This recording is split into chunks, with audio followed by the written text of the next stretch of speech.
All the punches when you could throw two punches that sound like one. You could throw punches, you can hear them. They were two, but they sound like fucking one punch. They don't understand. Anybody that hears this understand all the fighting. They know what I'm saying. He threw two punches that sound like one. The punches when.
Now those days are gone, it's empty, I'm nothing. I'm working on feeling the art of humbleness. Can you be with me? That's the reason why I'm crying, because I'm not that person no more. And I miss him. Because sometimes I feel like a bitch. Because I don't want that person to come out, because if he comes out, hell is coming with him. And it's not funny at all. Yo, welcome back to the channel, boys and girls. How's it going? It's your boy Fade. Oh, them lights is bright tonight.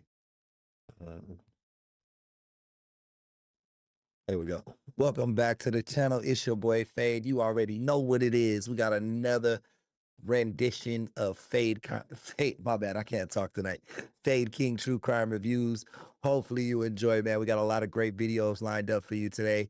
Remember, the chat is the star of the show. I am only a co-host, so it's very pivotal that you guys chat and interact with the channel. That's kind of what we do here. So make sure you got your chat fingers ready and you're typing away, man. It really helps the stream out. Also, hit that like and subscribe button. We are on a quest for 12,000 subs before the end of July. We should be approaching 11,700 right now. So with another half of the month to go, we got a shot at it, bro. We definitely got a shot at it. Hey, shout out Jazzy, man. Welcome to the chat. Thank you for being a member. Thank you for being a member, and thank you for showing up today, Jazz. It's real important. Who that?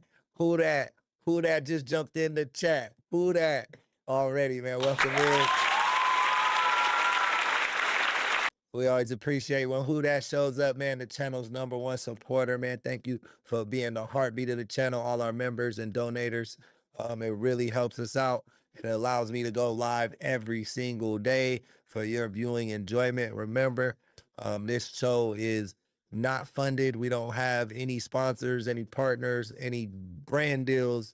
We are publicly funded through the community, and because of you guys, I'm able to do this every single day, and I appreciate you guys so much for that. With that being said, I haven't been on camera as much as I usually am because, you know, I'm dealing with the kids and their summer activities, but we still gonna ask for you guys to help us out because we are a little slow this month. But with that being said, let's get into the channel. Make sure you check out our memberships. For cheaper than a cheeseburger, you can support your favorite YouTube community, and it really goes a long way. So thank you guys for anybody who does that. Appreciate and love each and every one of y'all. Let's get into the episode. So tonight we got some good videos. First one is crazy. It's from about 3 years ago, but I just found it last night. I didn't watch the whole video. I kind of just saw the thumbnail and figured what was going on, but it looks like, I don't know what happened. There was like a friendly police interaction where they were like hugging and communicating, and then it turns into a shootout. So it's going to get wild. Let's check it out. Let's get straight to it, y'all.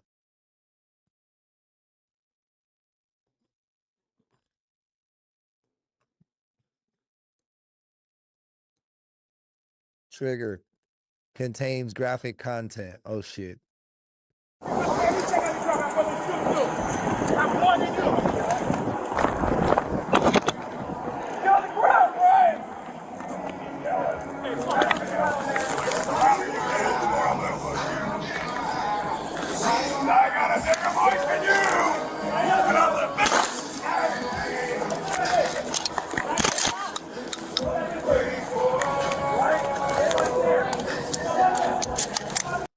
Is that non-lethal, bro? He just ate that shit. What the hell?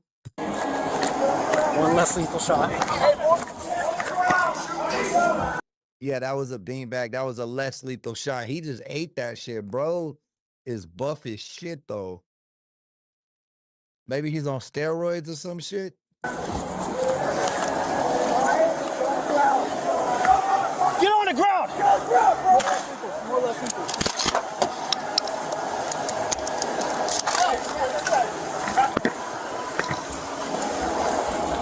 Look out.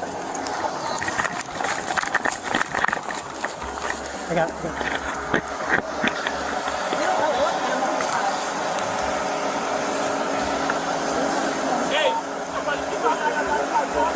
Bro hit him with 2 less lethal beanbags. He's still shouting in the garage. He didn't fall.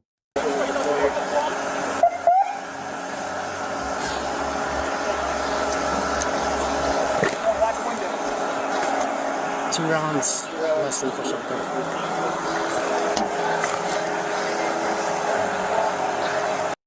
Where's Maricopa at? What city is that? What state is that? Maricopa? Because honestly, these houses look like Las Vegas, but it's not. Maricopa police. Maybe Arizona? Maybe that's in Arizona, I'm thinking. No.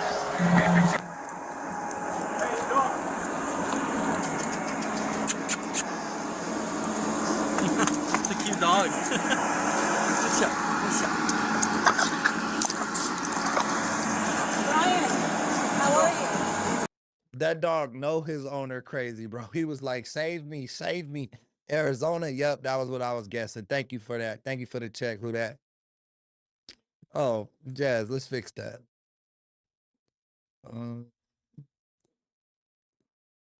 There you go.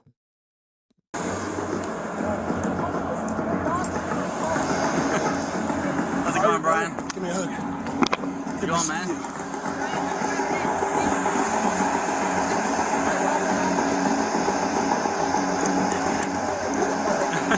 Hey, Ryan. Hey, you're gonna turn on? Yep. Everyone ready?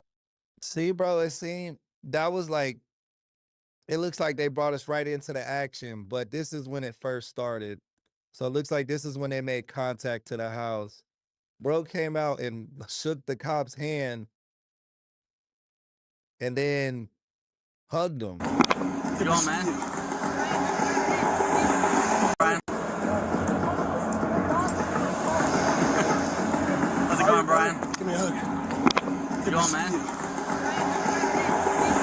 Oh, the cop knows him. He was like, what's up, Brian? The cop said, give me a hug. I'm tripping.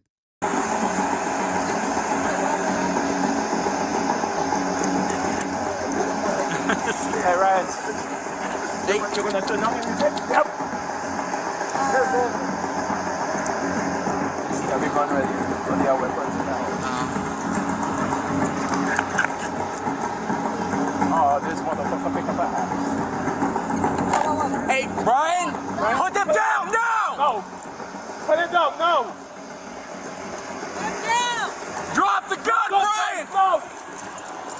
watch me. Put it down. Brian, put the axe down now! Ryan, you gonna have a fucking problem today. Oh, Brian trying to do self-deletion by cop, bro. Because he picked up a firearm and just sat down in his lawn chair. Put him 13. He has, he has 2 handguns right by his side. We'll get additional. Oh, he has an axe on him and 2 handguns on his side. Like on the side of the chair, like on the ground maybe. Put the axe down, Brian! Get your rifle. Get over here! No, no, no. No. Stay on the ground now. Get on the ground. No. Move from those guns now. I'm letting you know. Ryan. Listen to me. You pick up that weapon, I'm going to shoot you. So we can have another car. I'm letting you know. You pick up that weapon, I'm going to shoot you. Stand up now.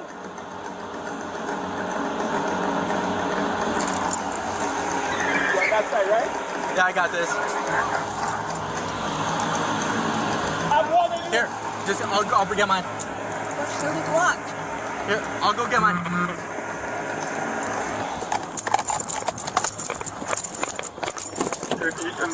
This location. He has 2 guns. He just put on the ground. He's not moving away from them.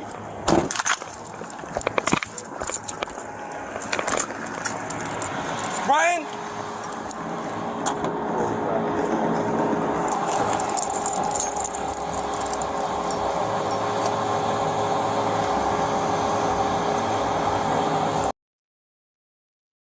Brian! Let me see your hands! Hey! Brian!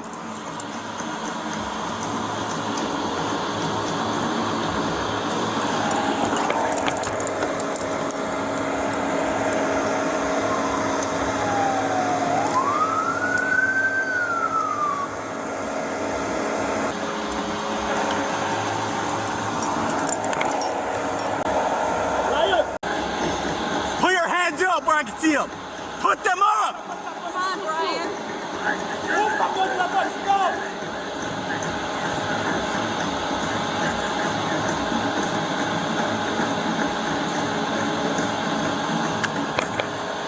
They're right.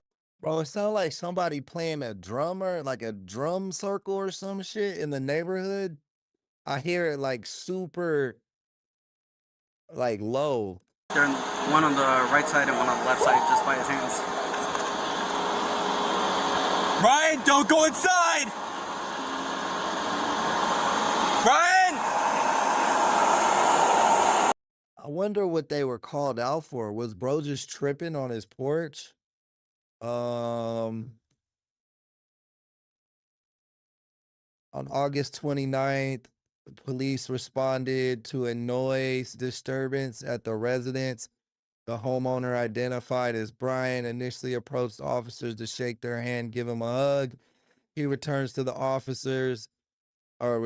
his driveway where they observe him grabbing a gun. All right. So he's playing the loud ass drum music. Somebody called the police for a noise complaint, and this shit escalated into this. He was like, basically, he's probably off some drugs or some shit, wilding out in his garage.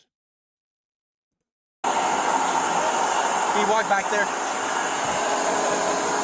Hey, bring one of those cars up!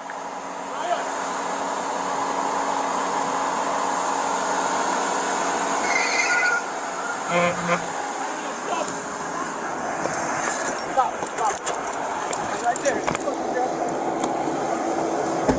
Right, Jazz, bro, wildin'.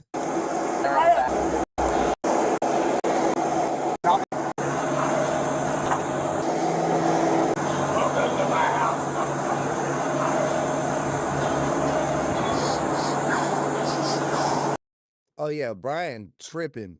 But that's wild that there could be a noise complaint at 10:30 a.m. I thought you could play loud music during the day and nobody could really say nothing. It sound like I say, it sounds like just drums.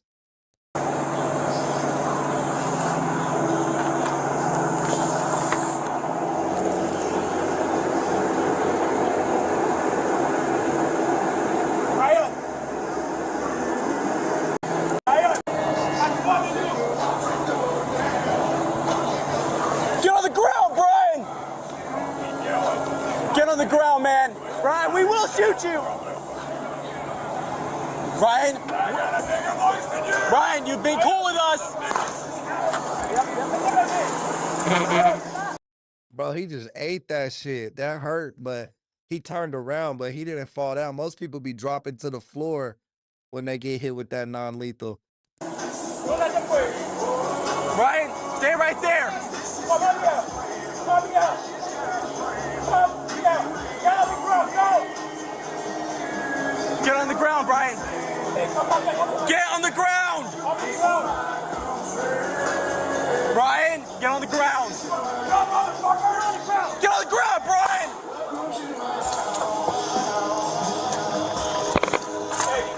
Oh, now that they're closer, it's like rock music. He's been blasting music. He's going inside.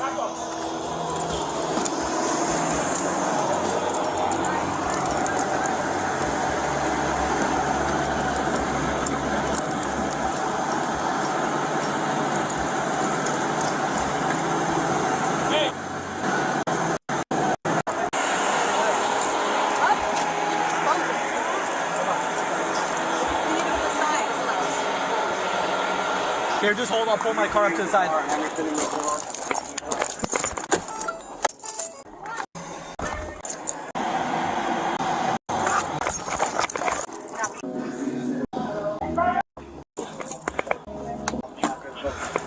We need to try and get a shield so we can get those weapons. I don't want to go up there because if you have a rifle, the shield ain't going to shoot us. I got a baby girl inside this house, and right now she's asleep, so it's probably best for the both of us. If you just leave, because if you come to this fucking house, and you too want to go to sleep. Bro is rapping. Do you hear that? Am I tripping? Bro is like rapping, like that's him on the mic. He just said, if you come in this house, they just shot me. Like, listen, watch. Listen to the music. That's crazy. Bro's like on a DJ set or something. We need to try and get a shield so we can get those weapons. I don't want to go up there because if you have a rifle, the shield ain't going to shoot us. I got a baby girl inside this house, and right now she's asleep, so it's probably best for the both of us. If you just leave, because if you come to this fucking house, and you too want to go to sleep, I promise you, boy, don't play with me. I pray to God my soul to keep, especially in this day and age that handle shit our own way. With 30 hotel days behind us, know your hell away. My old lady, she rides. Oh! Shit! He's shooting back. Bro is rapping and shooting back from out the house. I've never seen no shit like that. I don't know if y'all can hear it, but he was like, they just shot me with non-lethal. If they basically if they come in this house, they gonna go to sleep. But he was rhyming, bro. He was spitting bars. He was rapping that shit. He's got a shotgun!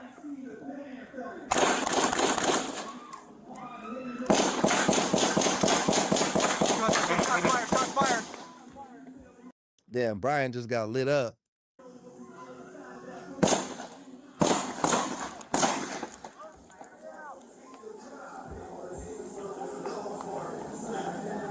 Well, that pellets caught me.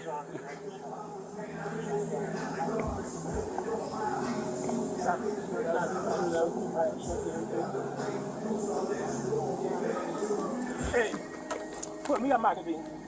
Huh? Put me a magazine from that bag. Here, just take mine.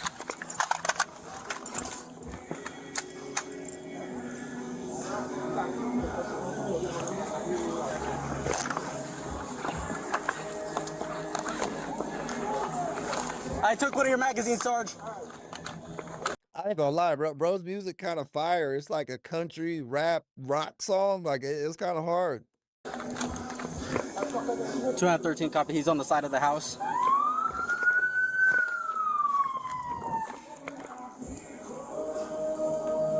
(213) 10-4. I shot 3 rounds inside the gate. He fired a shotgun at us.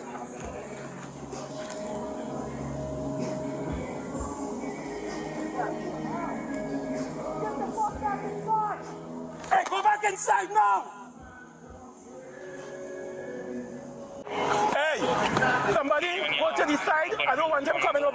Have him go to the side over there.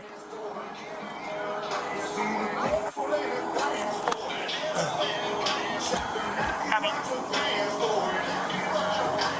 I need somebody with a car and Everson in my car on the east side, so we can get to the east side of the house.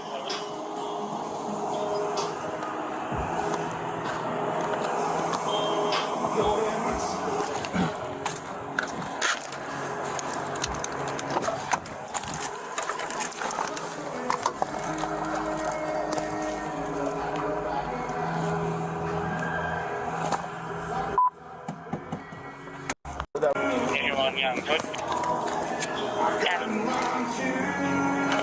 Anyone young, good? Be advised, I'm going to be at Duncan and the school. I'm being a perimeter school. Hey, just advise the school and make sure they shut down, lock down that school. Yeah, bro made a whole song. So he wasn't rapping it live. He made a whole song about this shit, bro, before it even happened. He for sure trying to get into a shootout with the cops. This is for sure self-deletion by police. Like, that's what he's attempting to do. I'm pretty sure he's gonna succeed, dog. He already shot his shotgun at them. They not finna play with him at that point. 10-4, already done. Hey, Ryan! Copy, Butterfield is locked down.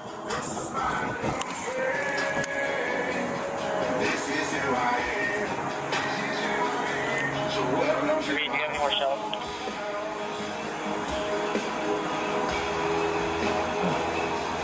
Ryan! Do you have any more shells for this?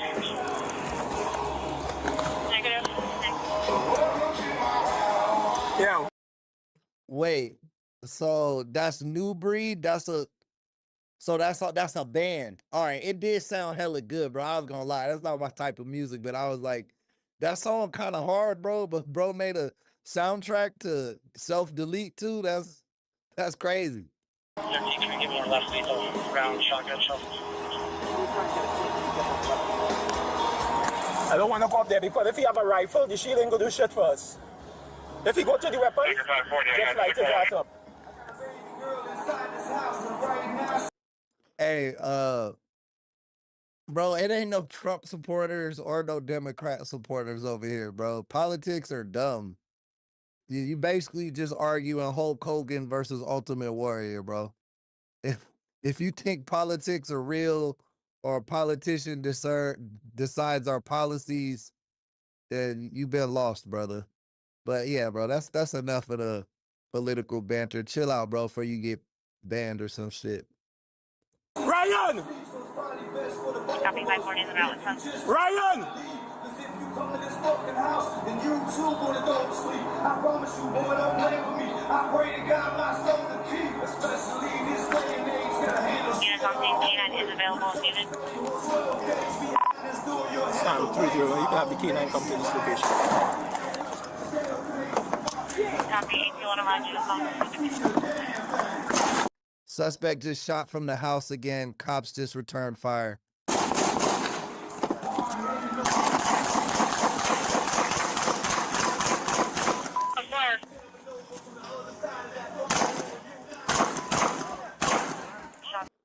Bro, Mojo, what's crazy is the song he's listening to literally depicts this situation. He's like, I got a 12 gauge shotgun.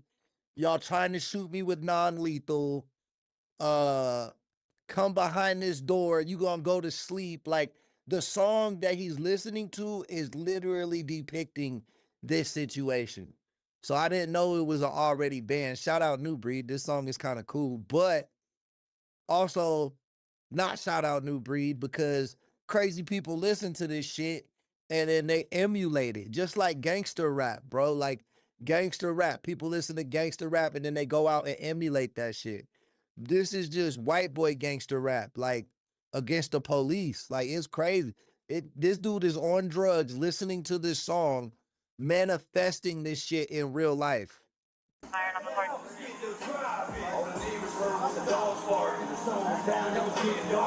Rifle shots. Shots fired from the house. Sam 30, that was me firing shots in return. Hey, put me a magazine. Huh? Put me a magazine from that bag. Here, just take back.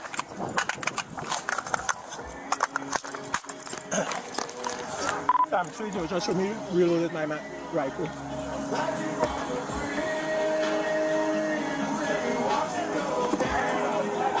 Alright. That fucker nearly hit me, dude. Out of the house.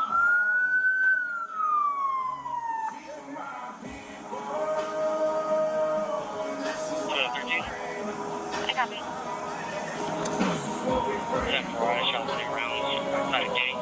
Bro, this is what we prayed for? That's a wild song. I prayed to get into a shootout with the cops, essentially.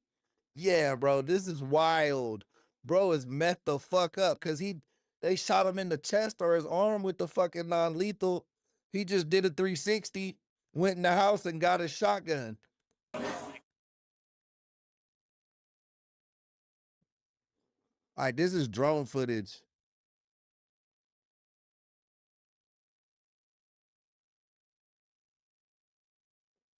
If you guys are just getting in, the police were called to this man's house for a noise complaint. He was obviously listening to that song super loud.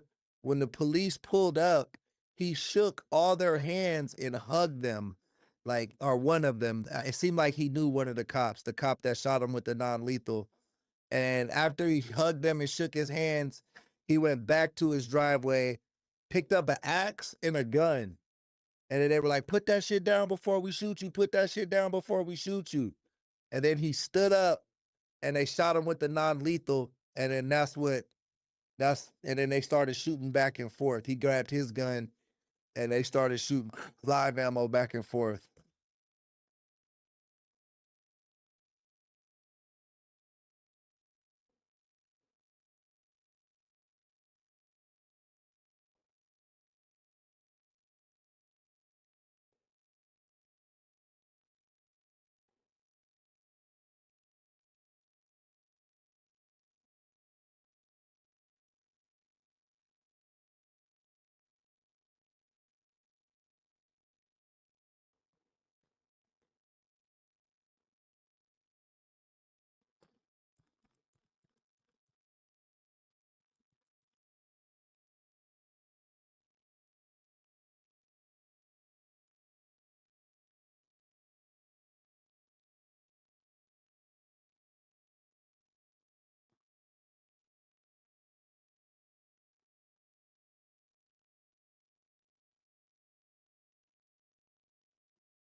Oh, he's popped.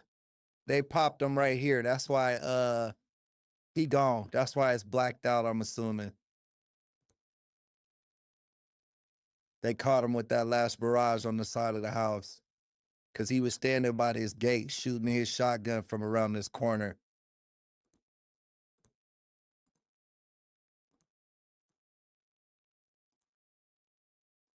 Yeah, bro. That's crazy. All right, so the song is about a home invasion.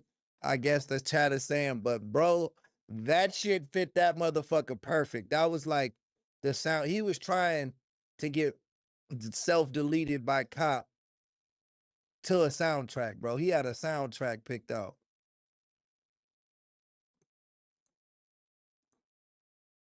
Crazy, bro. Arizona is wild. We don't really see them a lot on the channel, to be honest with you. But that was wild. Bro was buff as shit, though. Yeah, so I don't know. He was trying to do that, bro. It seemed like he was trying to, like that was the ending he was looking for. When a predator is killed by his own daughter. Let's check that out. EWU body cam just came out today. Let's go. What happened tonight? He tried to attack me. She's bigger than he is, dude.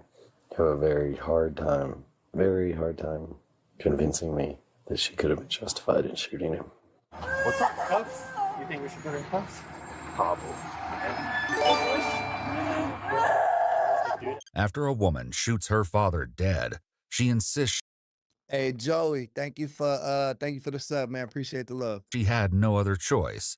However, as detectives investigate her claims, they begin uncovering a story where fact and fiction become increasingly difficult to untangle. The following is based on official police records released to date, and the footage has never been seen before until now. Please note that all persons charged with a crime are presumed in 2026 in Albuquerque, New Mexico. 28-year-old Summer Cochran. God damn, bro. New Mexico been running wild on the channel, bro. New Mexico has been going crazy. Like, I told y'all, that's literally the west side Florida, bro. Florida man and New Mexico man are battling for the craziest state on Fade King True Crime Review. And you see this shit play out every day. Makes a panic 911 call after shooting her father. 911 emergency. Hello, I just shot my dad. He tried to attack me, and he's abused me my whole life since I was a little kid. Summer's 911 call quickly spirals into a series of deeply concerning allegations about her father, and every attempt to refocus the conversation on the shooting only leads to another disturbing claim. Is he laying on the ground or where is he at? Yes, he's on the ground. Okay, did an argument occur? What happened tonight? Yes, ma'am. Okay, what occurred? I closed his bedroom door. He's known, so I don't know if he's ever been convicted. I'm his daughter. I just lived with him my whole life. He married my mother. She killed, and she has been erratic ever since. While Summer has no shortage of alarming allegations, she offers very little insight as to what led to the shooting. But with officers arriving on scene, those claims are forced to take a back seat for now. No, he's trying to attack me as he has since I've lived here. Do you have any weapons on you? No, sir. Okay. Stay with these officers right here, okay? The officer enters the house and discovers a grisly scene. Just beyond the doorway, Summer's father, Kirk Cochran, lies face down in a pool of blood with a gunshot wound to the chest. Kirk would be pronounced dead at the scene. The officer then moves to detain Summer, who has only just begun to process the gravity of what has happened. Probably two cuffs. What's up, cuffs? You think we should put in cuffs? Probably. He's right there in the... What she thought they was just finna be like, oh, wait, she's right, bro. Like, we ain't gotta investigate this shit. doorway. Looks like he... I'll tell you in a little. After transporting Summer to the station, officers discuss the veracity of her self-defense claim. She's bigger than he is, dude. She's much bigger and much younger than he is. Have a very hard time convincing me that she could have been justified in shooting him. Looks like he was on, like, top of the stairs, kind of. She shot down, and he got down the stairs and probably fell down right there. That's kind of what it looks like. Whether their assessment is accurate or not, however, remains unclear. And as detectives soon discover, obtaining a straightforward account from Summer will prove far more difficult than expected. What happened last night? Yeah. Wait, what time is it? It's 9:41. It's 9:41? Yeah. Already? Yes, ma'am. Do you know he's alive? So he is deceased. Why? Bruh, what the fuck? Why she eating crackers like that? I don't know. She might not be lying, bro. She seemed... I don't know. She probably had a crazy ass daddy if that's how she acting. How did he die? Bitch, you shot him. What the fuck you mean, how did he die? You called the police and said I shot my mom. Or I shot my dad. What do you... Well, that's what we want to talk to you about, Summer. What happened Tonight? Yeah. He tried to attack me. Just like he always did. Why are you breaking this up?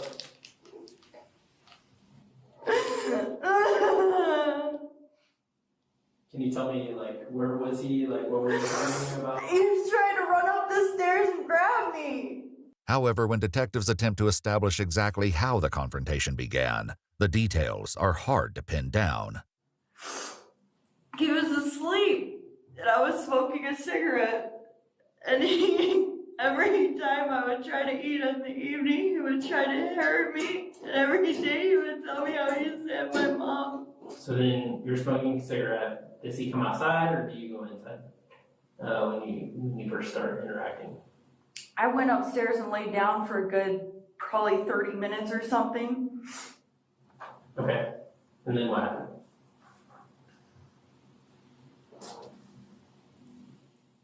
And then I went and smoked a cigarette. A second cigarette? Or this was the first time? I said, did I break the coffee pot? And he was trying to attack me.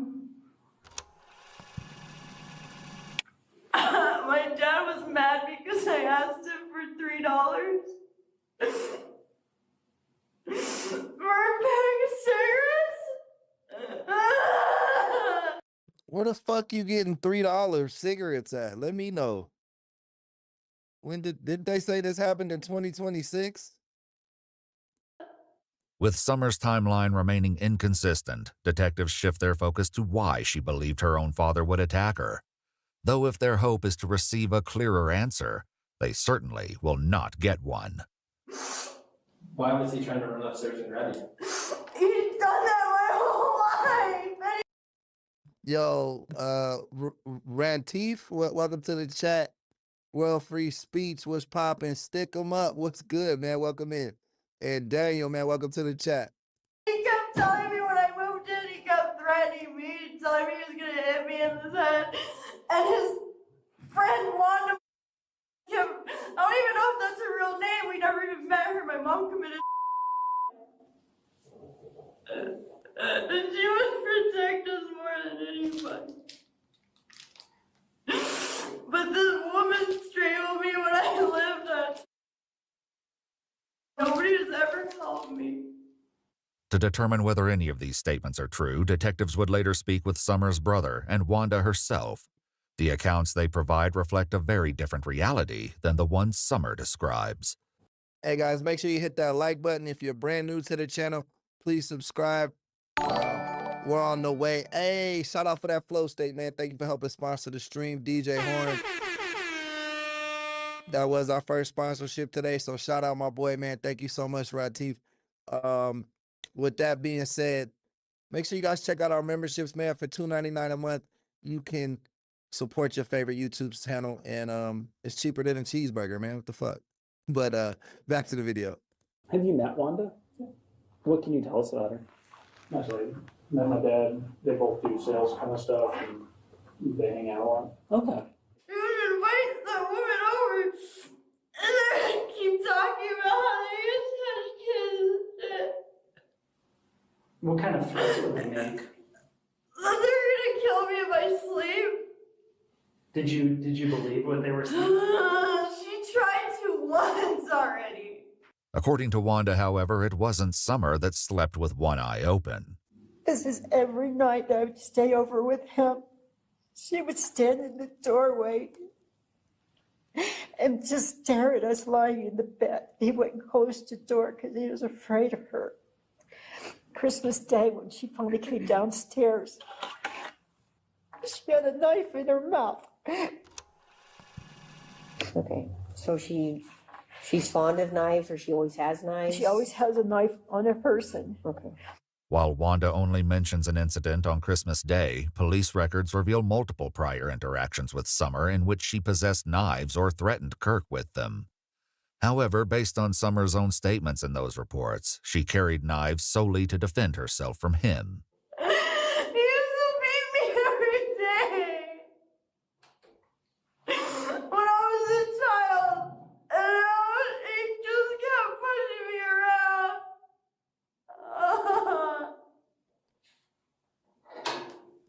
Chat, I think y'all right, bro. I think she trying to play the crazy card,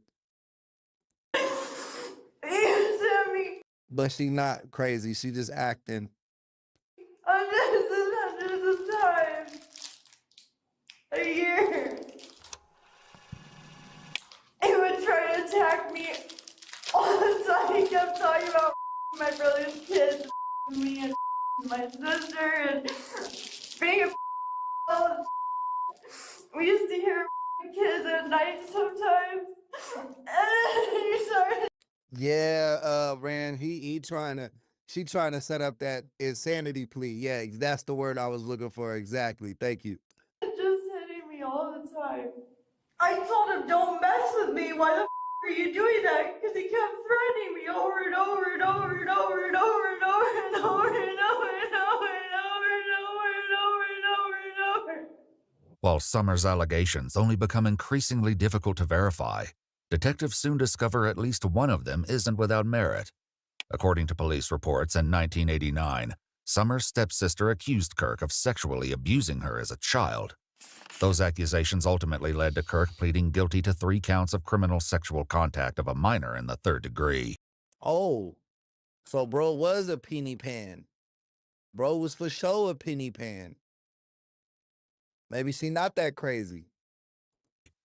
He was sentenced to a total of 9 years in prison, though that sentence was suspended and replaced with 5 years of supervised probation. Though this shocking discovery lends credibility to portions of Summers' account, many of her broader allegations remain unsupported. And once again, others paint a dramatically different picture. I have a bad memory, but yeah, she said something about him whispering into her door, like terrible things. Like, well, what is he saying? Like, tell me exactly what you heard. She's like, no, I can't repeat it. And then she like changed the topic to something else.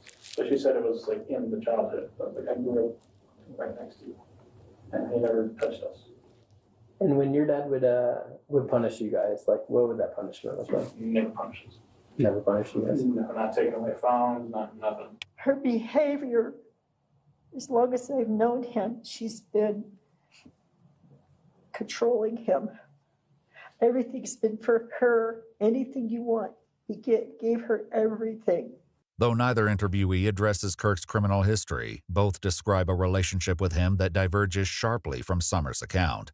They also provide a possible explanation for why those accounts differ so drastically. And she was controlling him. So you think at that point she had some schizophrenia, or even if it was, do you know if it was diagnosed that early? I know my sister's seen like a therapist for most of her life. Did she say what her diagnosis was? Yeah. She told me it was with schizophrenia, I think. Okay. Anything else that you remember? I think it was just schizophrenia. Okay. During one of Summers' knife-related incidents with police, Kirk was able to confirm this diagnosis to officers.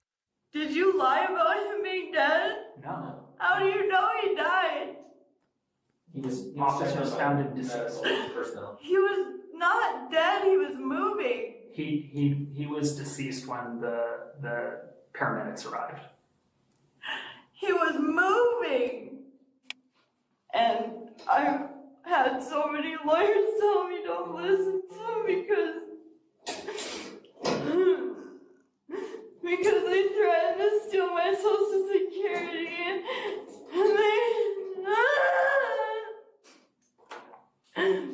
but they would smoke crack and they say I'm taking your Social Security, and they were talking about me because I'm Native. Is there a mic on this? Bro, how many people be coming, like, saying they Native American, bro, looking white, Caucasian as hell, dog. Like, set that shit up. Of course, yeah. Like these are cameras that record video and audio. So the things you say and the things you do. Mm-hmm. You get Social Security because you crazy. That's not what. I don't think natives be getting Social Security, bro. That they are owed that money. Like that's something different, bro. Why do you ask?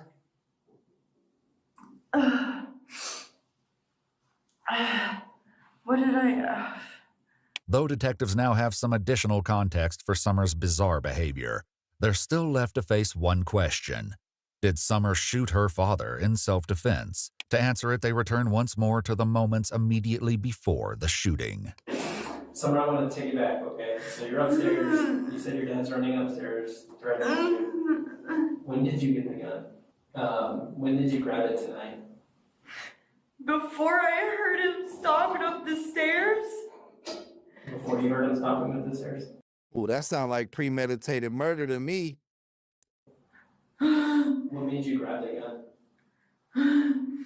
I just did it. You just did what? Yeah, there was that politician lady who fucking lied that she was, yeah, for sure. Put the stuff right there and made sure that I could make it to it before he could try to hurt me. This admission provides perhaps the only clear detail from the entire interview, that she grabbed the gun before her father allegedly tried to attack her. With little else to gain from this interview, detectives collect DNA samples, photograph Summer, and formally place her under arrest.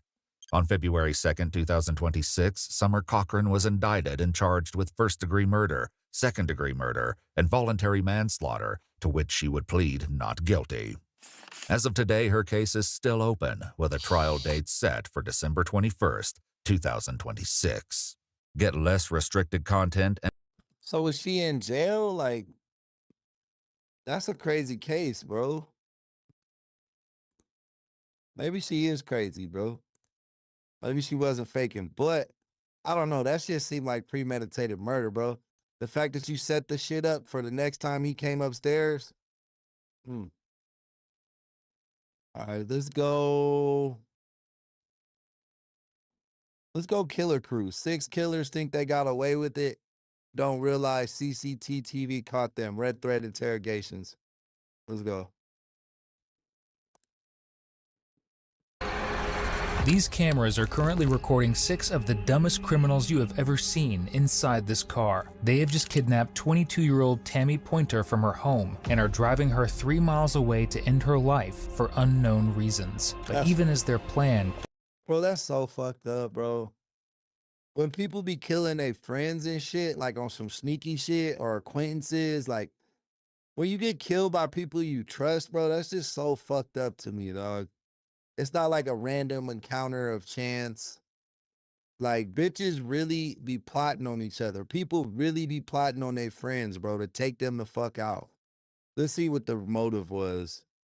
Quite literally goes up in flames. This night would prove to be a tragedy for those who love Tammy. She's right here at the bottom of the stairs.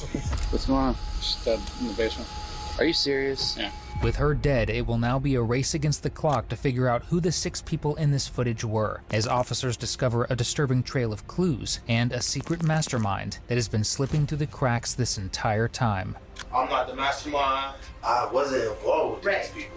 You got 5 people, there were 5 people putting you there. No, stop. November 4th, 2021 was the eve of Alicia Tammy Pointer's 22nd birthday, and she had a lot to celebrate. Nah, we use raw footage, bro. For the most part, these raw interrogation channels. First 48 would be copyrighted and shit. Those, I don't fuck with the networks. One time, I fucking used a news clip or some shit, bro. And then they had me like on a 90-day fucking suspension, dog. Like, I feel like that like stunted our growth as a channel hella. Like it fucking sucked, bro. For like 90 days we were just on YouTube. Like no partner program, nothing, bro. No donations, nothing, dog. We was doing it for the love of the game, just to keep the channel alive, because we ran a fucking news article or a news interview of some serial killer or some shit. It was dumb.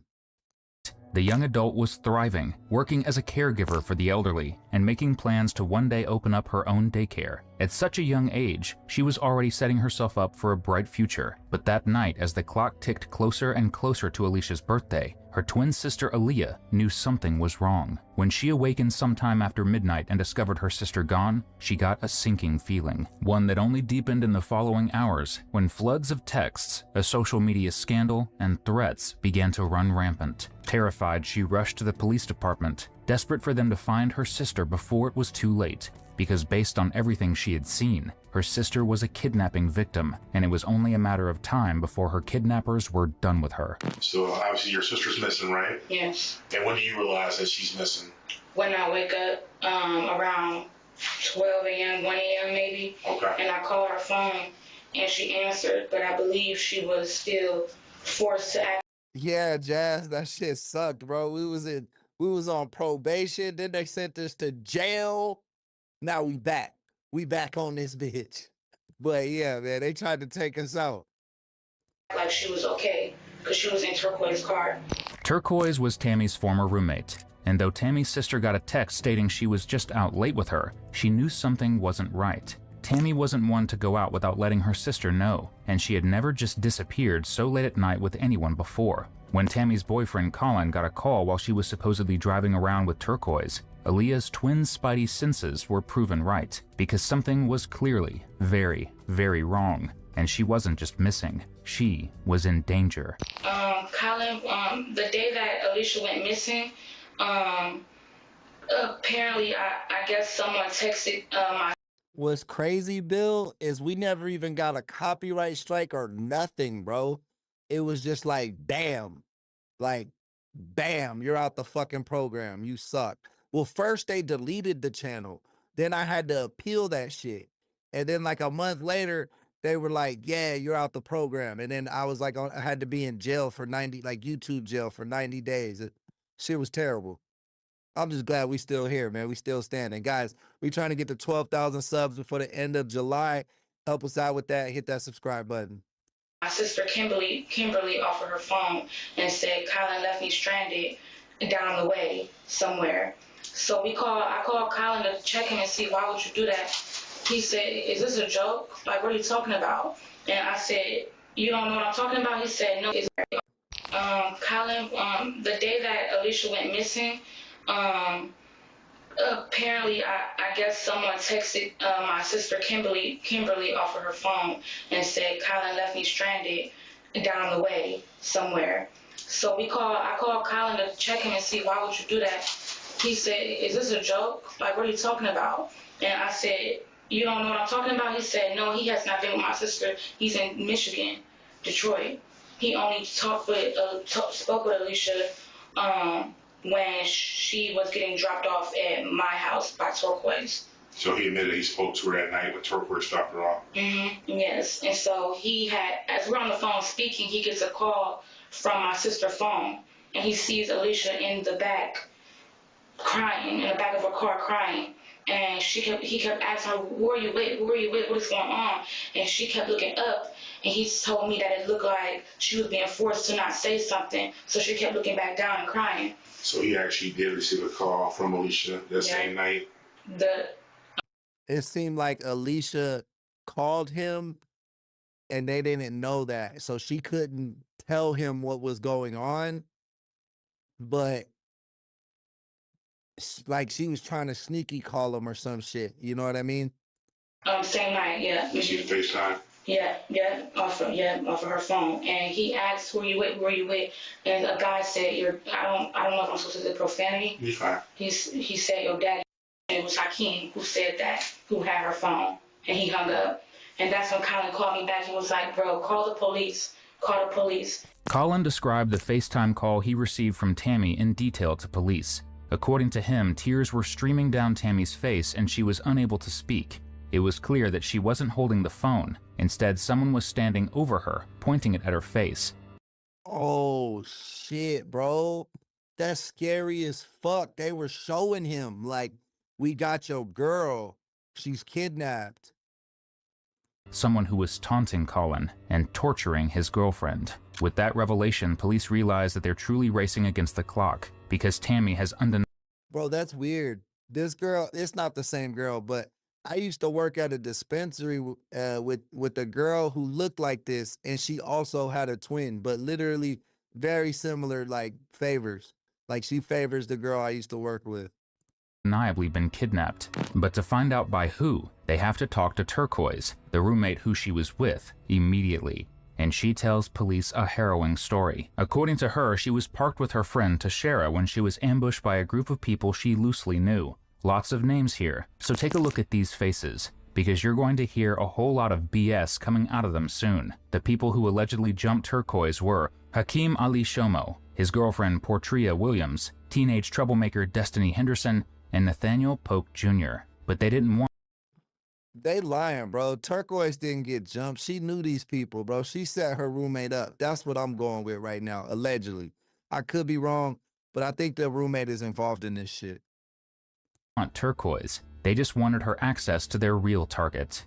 After she told me to get out the car, she asked me and Tashara where our phone was. At that time, she didn't take her phones yet, but me and Tashara was outside of the car. That's when Hakeem was on the passenger side, trying to get Tashara out of the car. So they got us out of the car. They patted us down.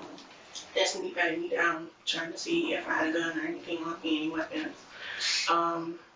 Then they told me and Tashara to get back in the car. I gave it to her. She was looking through my phone and she seen that. Destiny was? Yes. That Tammy was sharing her location. So when she seen that, she went back to me and told me that it's either I take her to Tammy or she's going to shoot me in my driveway. And she said that before y'all pulled off? Or? Yeah. Okay. So then y'all drive to get Tammy, since just you and Destiny. Mm-hmm. So she still has the gun on you? Yeah. The group of thugs were desperately looking for Tammy, willing to do anything to find her. Why? Turquoise didn't know, at least not at first. The group followed the shared location on Turquoise's phone to find Tammy, and when they got there, they forced Turquoise to lure Tammy out. In this case, knowing that Tammy had just gotten a new kitten, she... See, bro, this is exactly why I be telling my chick, bro, don't share your fucking location with none of your dumbass friends, dog. Like, literally, they're not a part of our life. Like, they don't do anything to, like, benefit the family. What the fuck do they need your location for, bro? Like, that shit is so dumb to me, bro. Like, never. Because you don't know what them bitches is on, bro. You don't know what none of them people don't even really be your friends, dog. Like, She claimed she was bringing kitty litter over. Tammy came out expecting a gift from her friend, and instead she was met with a car full of people out for blood. A car full of people who didn't actually want her. They wanted her boyfriend. That's right. The decoy was luring another decoy. And all they wanted was Colin. Yeah, I know. And that's the crazy part. They weren't even together. And when Hakeem was punching her, when we got to the first house, he just kept saying like me and her was guilty of association. And we get there, Hakeem comes back over to the car, and he gets to beating Tammy up in the seat. Like he opens the door and starts, punching her? Yeah. Okay, so he's beating up on her and they're sort of arguing back and forth. And then what happens? Tammy's just trying to cover her face and stuff. And Destiny has a gun pointed at me. And she tells me to get out the car. He pushed me to the field on the grass. He pulled Tammy out. Tammy upstairs in the bando.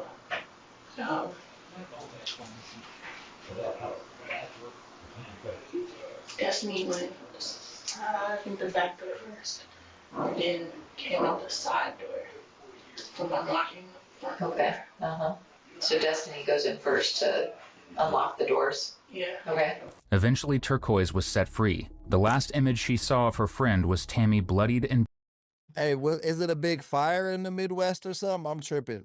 What's going on in Detroit and Ohio? That got it looking like an apocalypse. Just let me know what y'all talking about. I'm confused. beaten. With that information, police are on edge. They saw the door course. Yeah. Okay. Eventually, Turquoise was set free. The last image she saw of her friend was Tammy bloodied and beaten. With that information, police are on edge. This is their first indication that Tammy is being physically harmed, and with that, they race to speak with the people who Turquoise claimed kidnapped Tammy, starting with the youngest and most vulnerable, Destiny.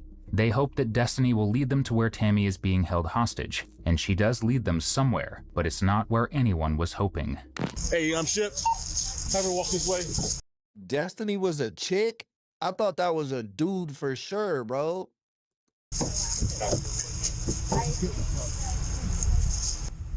How certain are you?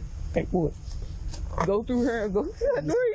Have your bringers down. Take him. Secure the car. He with him. Have home and secure this female in the car. Hey, Captain. Hold on, I got my camera.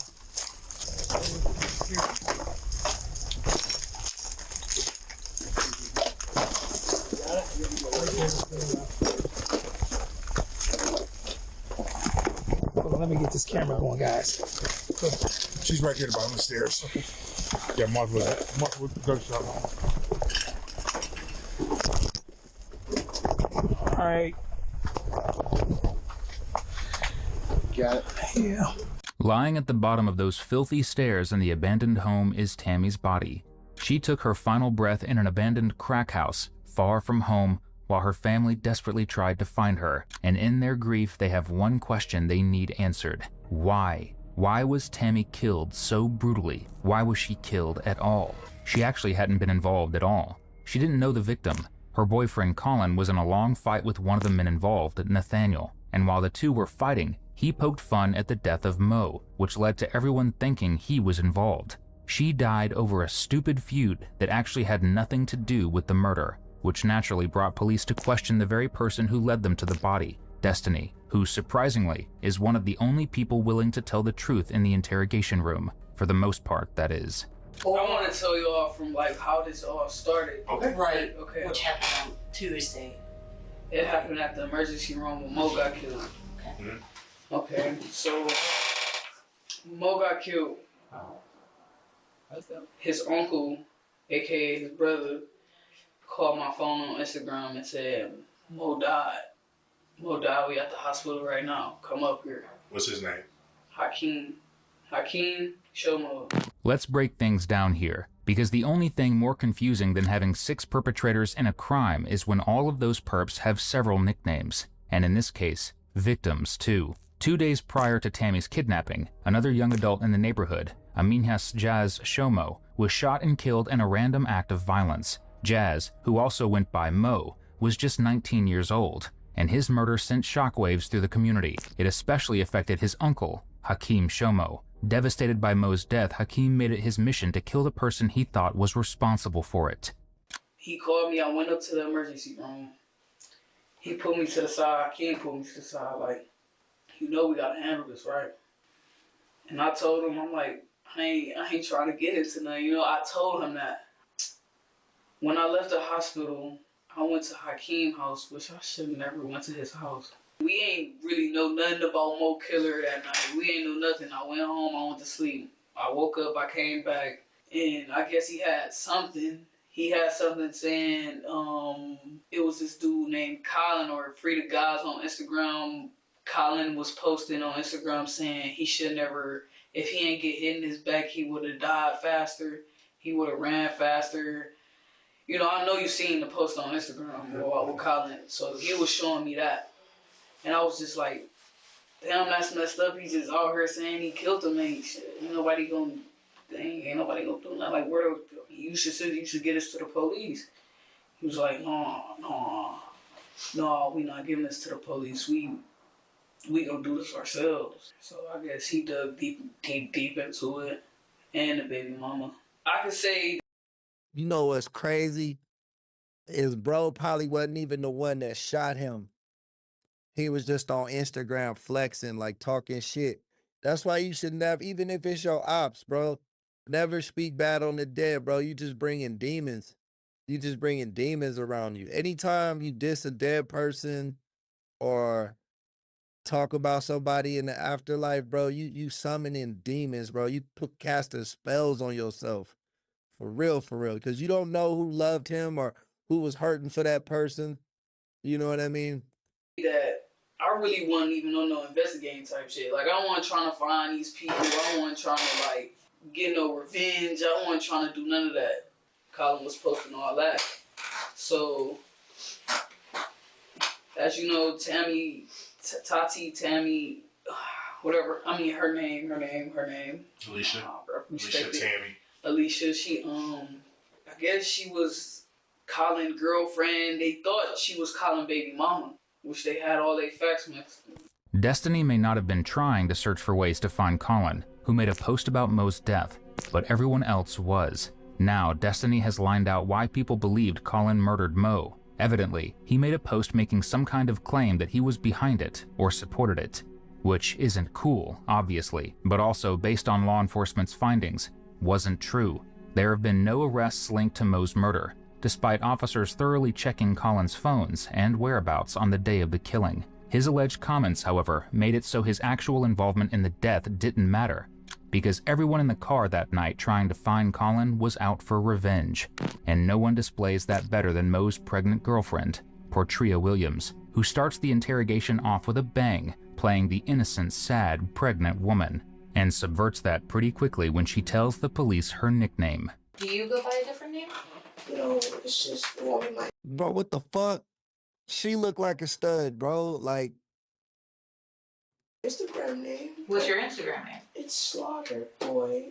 Police opt to call her Portria instead, for obvious reasons. That being said, throughout the videos you'll hear her referred to as Portria and Porsche.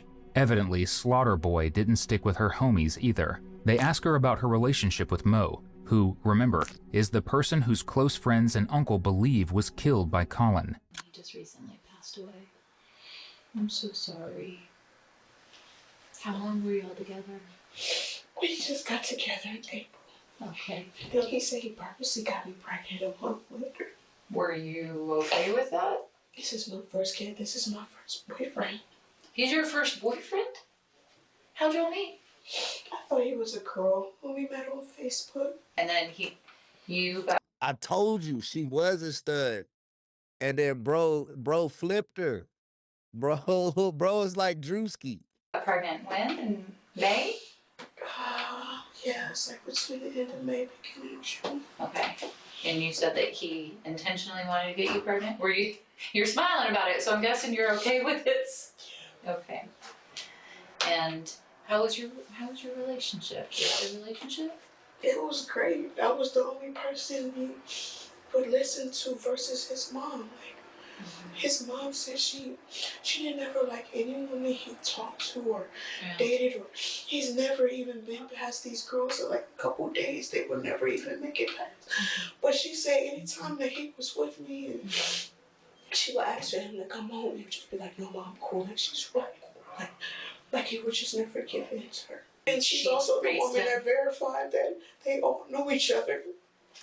She was the one that told me that that young lady knows Jazz, and she posted that she didn't know this man, and it bothered me. So I said something, but she's really, they're all just weirdly lying. All they have to do is admit that they know him. Her anger is starting to show, and given her situation, it is a bit understandable. But where that anger brought her is the problem, because immediately after Mo's death, rumors began to fly about Colin's involvement, and somehow spiraled into claims that Tommy somehow set Mo up to be killed. Tammy, desperate to set the record straight, had actually gone online, reminding people that she had never even met or messaged Mo before in her life. For Portria, those claims were infuriating, because she was convinced, yet the reality of where those rumors came from is as shocking as it is sinister. Portria, do you know why you're here today? I just found out that somebody made an issue. Okay. We're investigating a serious crime involving... Bro, she crying and shit, man. They all finna go to jail for life. Bro, but yeah, bro definitely targeted himself, saying some dumbass shit that he had nothing to do with. A female that I believe that you know? I don't know her, but I thought y'all was calling me because y'all found something out about my dude. I don't know her, but I've heard of her. I've been hearing information about her. But I've also just learned to meet her name was Alicia. I thought she was Tammy.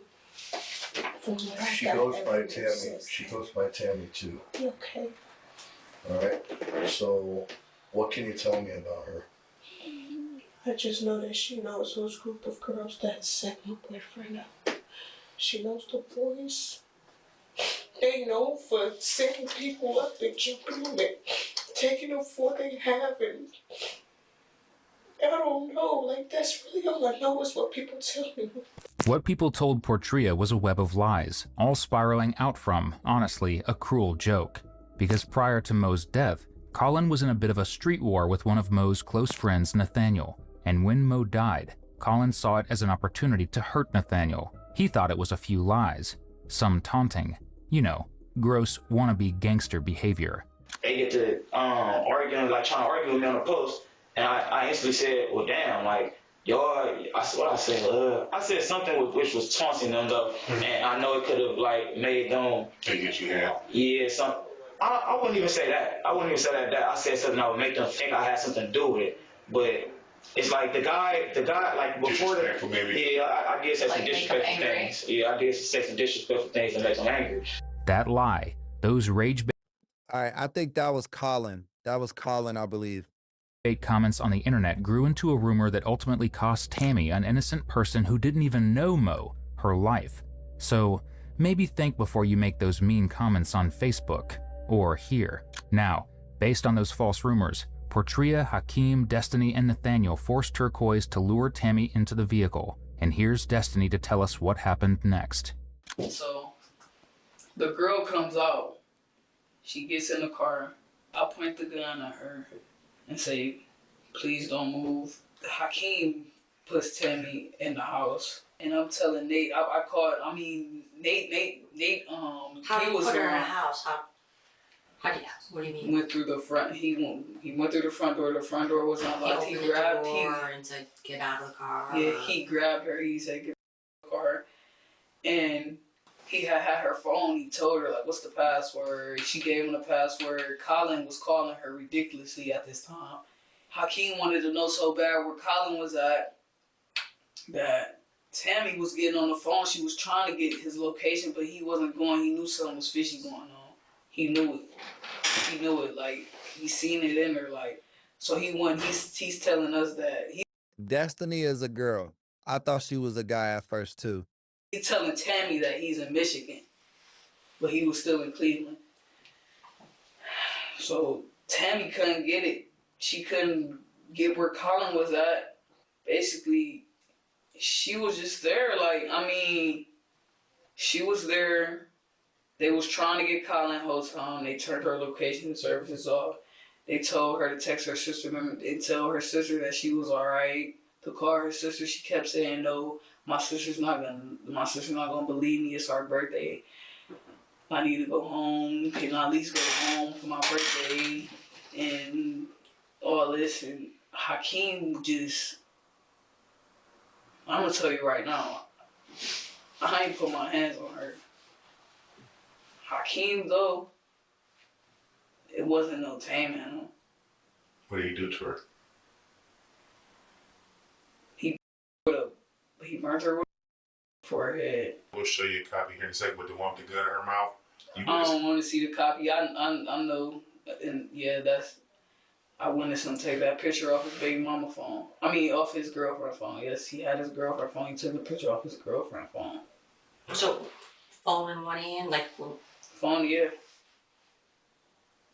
And then gun in the other, is that his gun? No, that was Portia's gun. So Portia owns that gun? No, she bought it off the street. I mean, were you present when she bought the gun? Mm-mm. She just told you that? She bought it from my cousin. What's her cousin's name? She ain't tell me that. So. She bought it like this week? She bought it next day Mo died. Like, next day for Mo died. The first day, Tammy, who had no information to offer her captors, was put through nothing short of hell, and the night ended with a nightmare. A weapon was put in her mouth. A photo was taken, and that photo was sent to her loved ones and circulated on the internet. The evilness of that is truly hard to comprehend. And you know what else is hard to comprehend? The fact that Portria, whose gun was used in the photo, is eager to repeatedly claim she wasn't there at all and had nothing to do with the kidnapping. I want to be real honest with you, right? Like, Bro, they about to all start snitching on each other. Destiny was the first one to start telling, but Destiny telling it just like it was. I respect Destiny because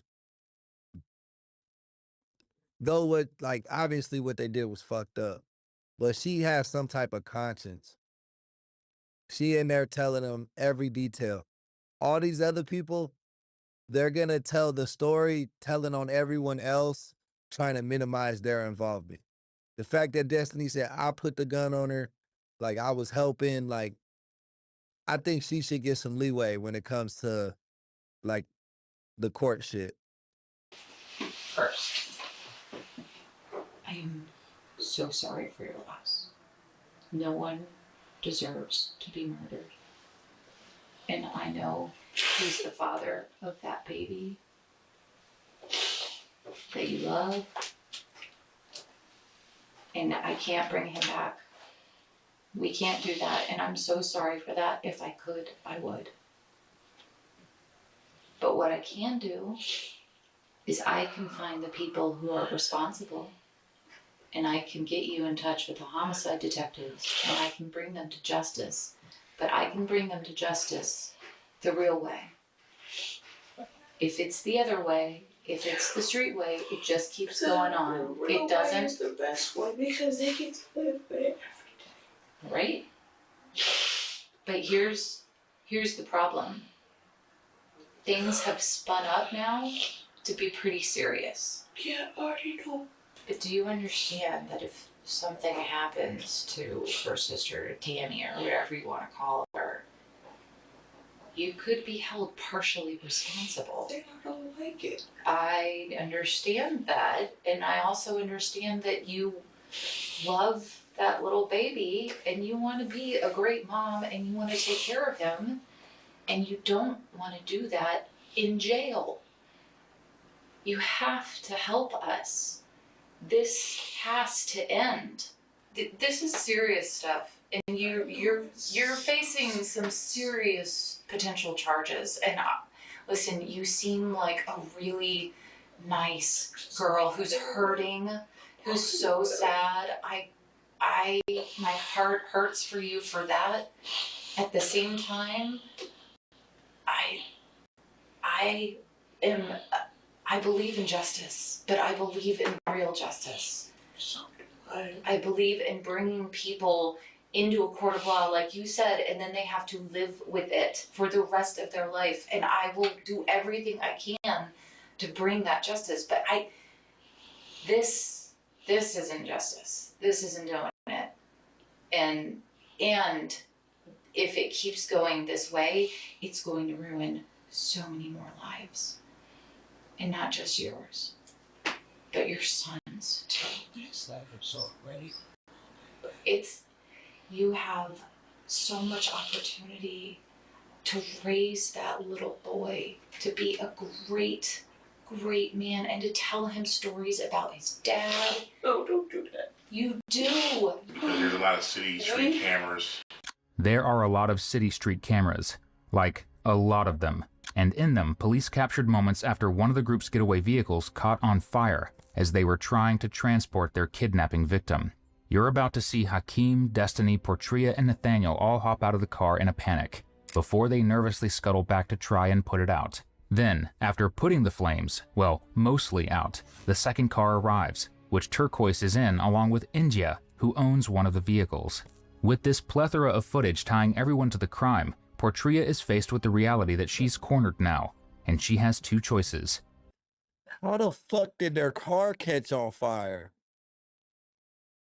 Yeah, her name is Slaughterboy. Like, that's crazy. 1. Deny everything. 2. Throw everyone else under the bus. Portria, however, chooses a secret third option. Throw everyone under the bus while simultaneously making herself a poor, poor victim. Did they tie this girl up? Did they tie Tammy up? Yo, my boy Pelican, man, thank you for the jewels. Appreciate the love. Was she able to move freely? As far as I see, what was that Tammy didn't have anything tied up on her. She was fine. She told me she had heart problems. And then I was talking to her about my brother who had heart problems. And I asked her if she was cold. Oh, her cry is fake as hell. I gave her a cover because just like I was caught in the middle, she was too. Like we both didn't know what was going on. And, we didn't know what was going on. I was pretty much like just stuck in the house. I can't just be outside walking. So I was just in here, and we was just both in here.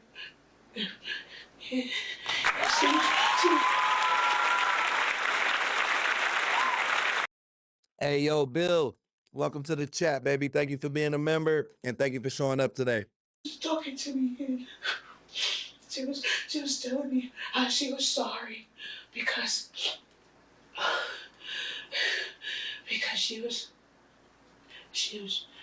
she made a joke about Mo's death. She apologized. And told her that he was about to be a father. And I asked her, "Oh, what is mother in this apartment?" She didn't know. She didn't know. And I didn't know. And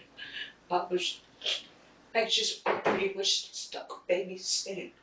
And I felt really weird, and I felt really bad for her. And I just... Why didn't you call us and let us know? Because I didn't know whether his brother was capable of love. Like he was just sleeping at my house to make sure I was okay. And then he comes and picks me up. And then this happens. So, I don't. No, I think there's only 2 bills. Oh, wait. Oh, shit. There's 3 bills. Now there's 3 bills. My bad. They're starting to grow. But I was talking to Bill Daniels. He's the member. No. But you realize that if they go and they were picking this girl up, they were picking her up for a reason. And their intentions weren't good. Picking her up. I didn't know whom she was. It took me a long time to know who she was because when I saw her, she didn't look like the pictures that people were sending me. Like, she was all downed up and everything. And when she told me her name was Timothy. She said she had a twin sister. Her sister was pregnant. And I started telling her about my pregnancy. And then she was just saying, like, she just wanted to go home. And I told her the same thing. I told her. She trying to act like I was stuck here too. Like, I just want to go home too. Like, I don't know. I think her and Hakeem were like the co-masterminds here. The uncle and the baby mama. Just wanted to go home too. And then you were here.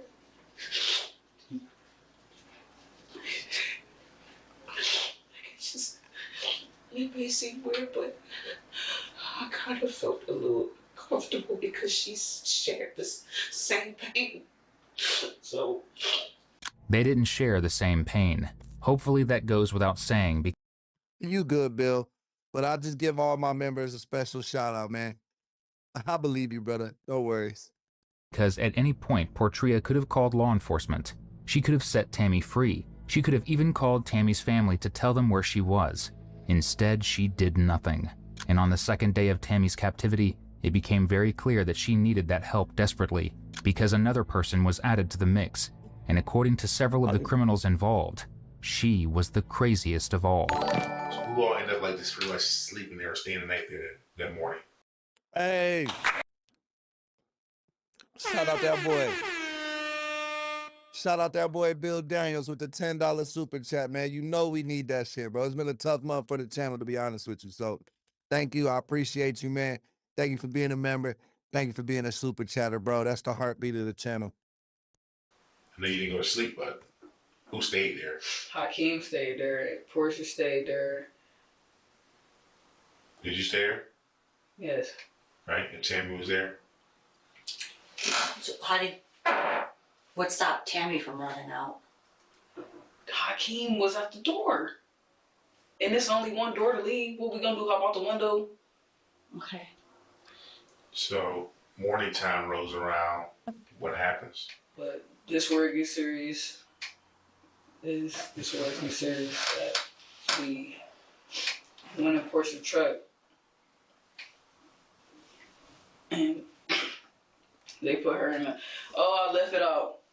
This is when Scheme pulled up. Scheme came to the house. I don't know how he came, but he came, he walked. This is Destiny. She the only one being honest with the police. She been honest with the police since she first got in the room. She wasn't crying. She wasn't trying to make herself look better, play like a victim type role. No, she been keeping it 100 with the police. And that's why I say she's genuinely felt bad about this shit. I think after they took her to the crack house and held her hostage that night, I think she telling the truth. Like, she was upstairs with her and she was feeling bad too. But Hakeem was watching the door. And obviously she wasn't gonna go against Hakeem, bro. Yeah. That same night? No, it was when I got that food, Hakeem left, Scheme came. Scheme came. Early that morning? Dang it. This is the morning?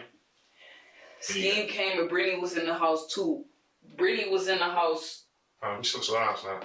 So the Scheme and Brittany show up together and we're riding together? I can't verify that part. Okay, but did they show up around the same time? Yeah, they showed up around the same time. They come in the house at the same time?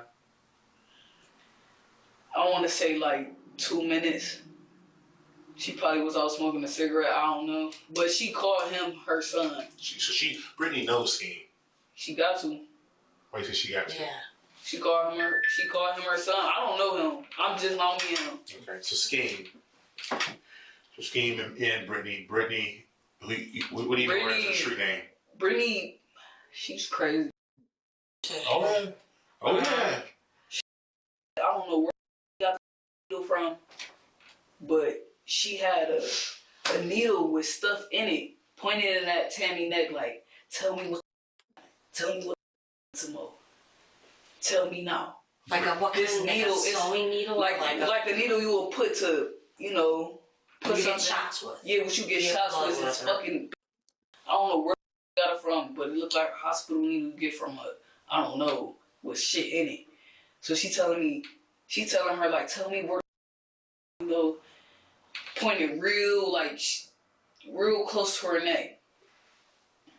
Then she wraps plastic around Tammy's face. Like her entire face? Yes. That horrific story brings us to Brittany Smith, who is as confusing as she is evil. Brittany, or Bella, is the hood mom who raised Mo and Nate, despite being just about the same age as them. And according to Destiny, she came to the house seeking revenge and answers about her hood son's murder. But as we've established, she was looking in all the wrong places. So, Thursday no reports today, now is Wednesday. So less than a week ago. Mm-hmm. So you recall Thursday last week? I know we talked the other day and kind of made some comments about you had heard about what had happened, things like this. You're aware of it. But yeah, everyone's passing information along, so of course. So just going back to Thursday of last week, do you recall where you were? Yeah, I was at home. So you were at home? 7027. Okay. Brittany claims she did nothing all day Friday, but on Saturday, she just so happened to visit an abandoned home her friend used to live at, where she did the very adult thing of sitting in the backyard for several hours, which definitely isn't just a weak attempt at an alibi. Well, just tell me where you are. What kind of by the drive-through, on Benham. Mm-hmm. Yeah.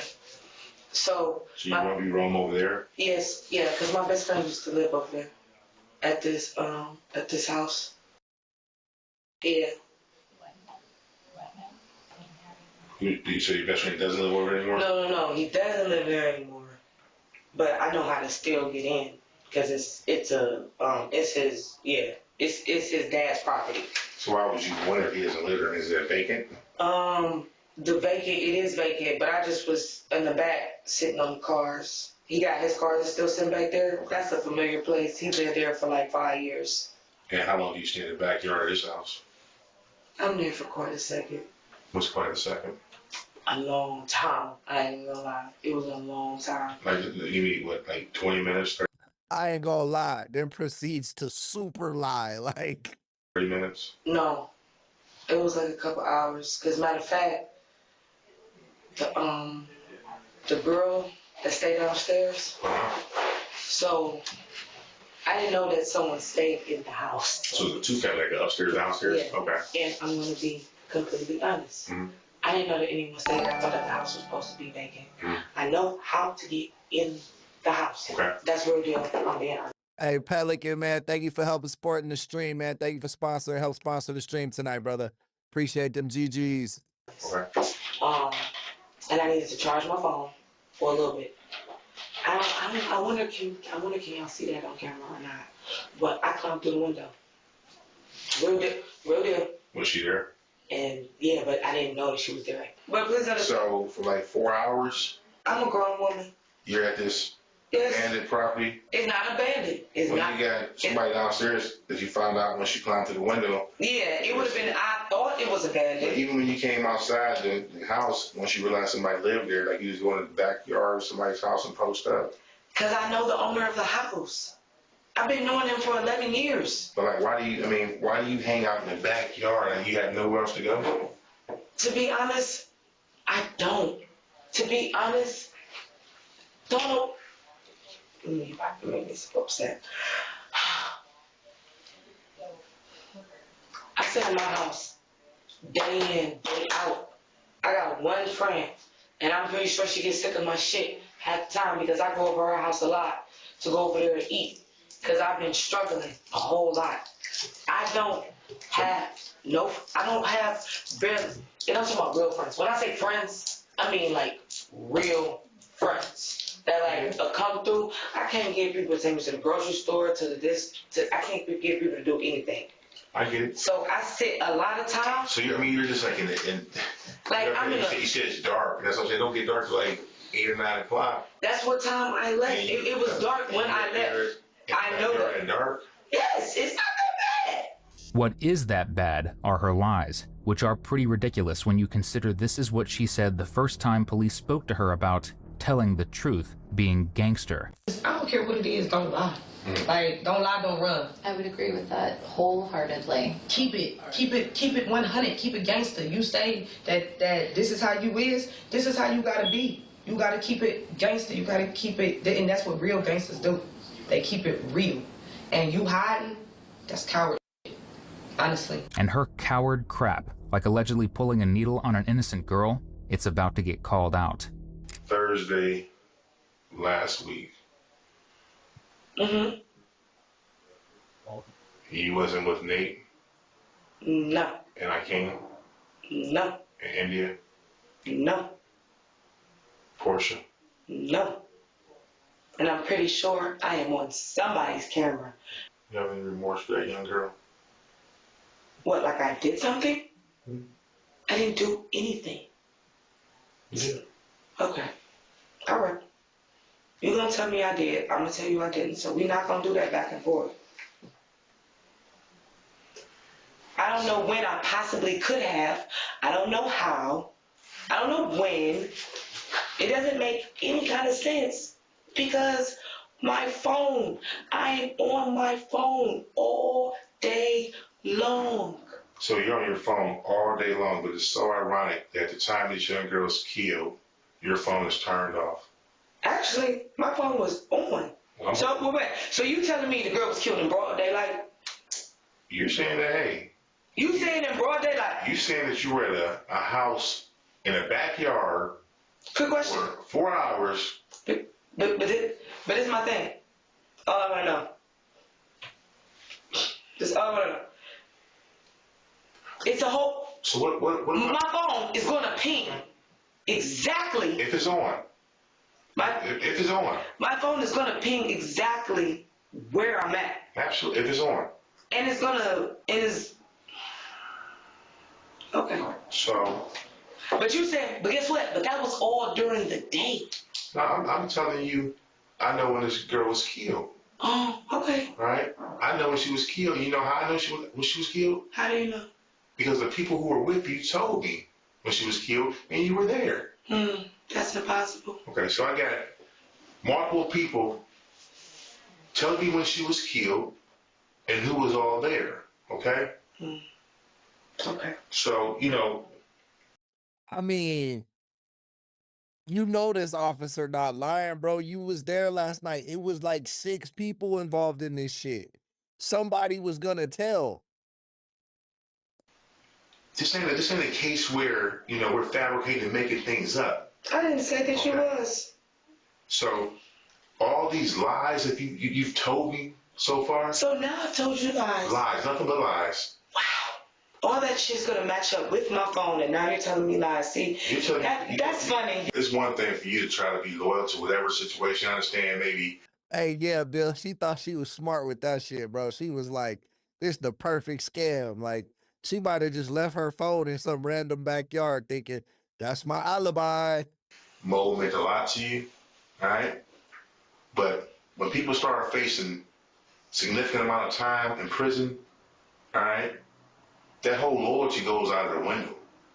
No shit. So, I mean, everybody that was involved put you there. So when I asked you the last time you was over Patria's house, and you tell me it's been what? Couple weeks. But I got proof that you were over there Thursday. That's a lie. No, you don't. That's a lie. You a lie, and the truth is not. I was not over there on no goddamn Thursday. Actually, you know what? I take that back, and I'm glad you came across like that, because you're absolutely right. You wasn't over there. I wasn't. You were over there Friday, the day she died. Okay? No, I was not over you there. You were damn right, because I think.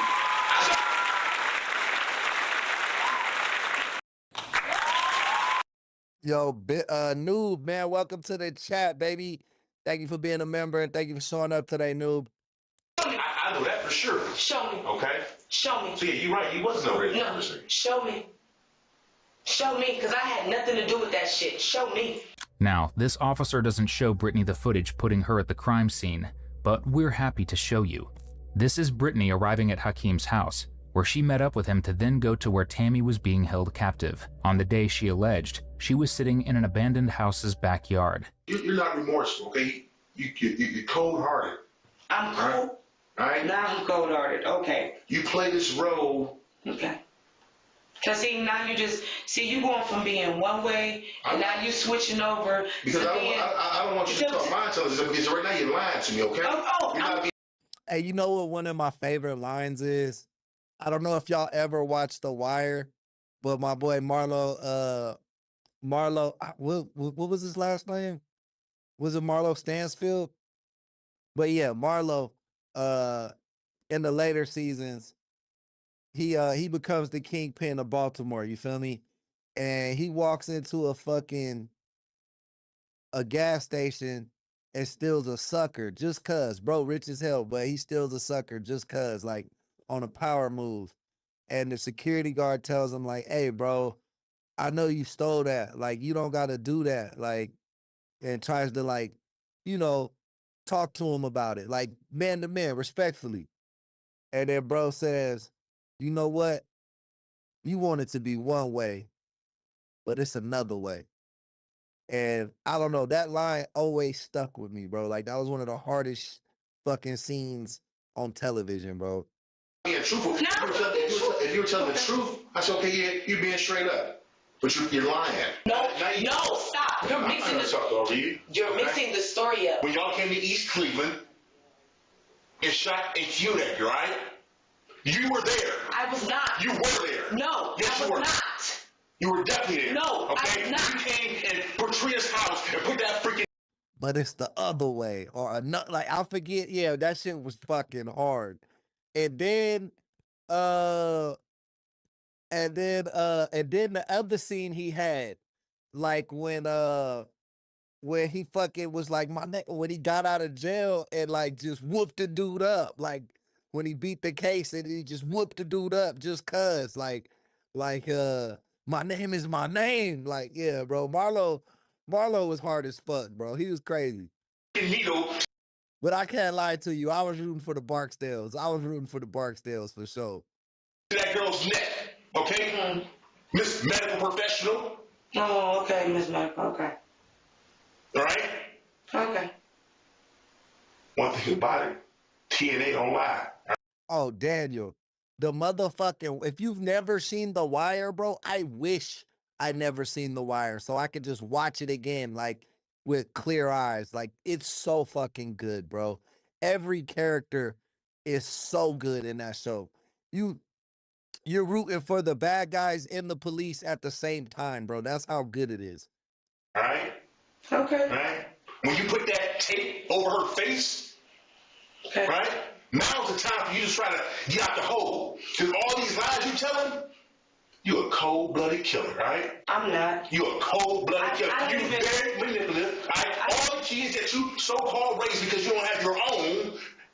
Oh, look at you. Talk nothing but bad against you. Oh, okay.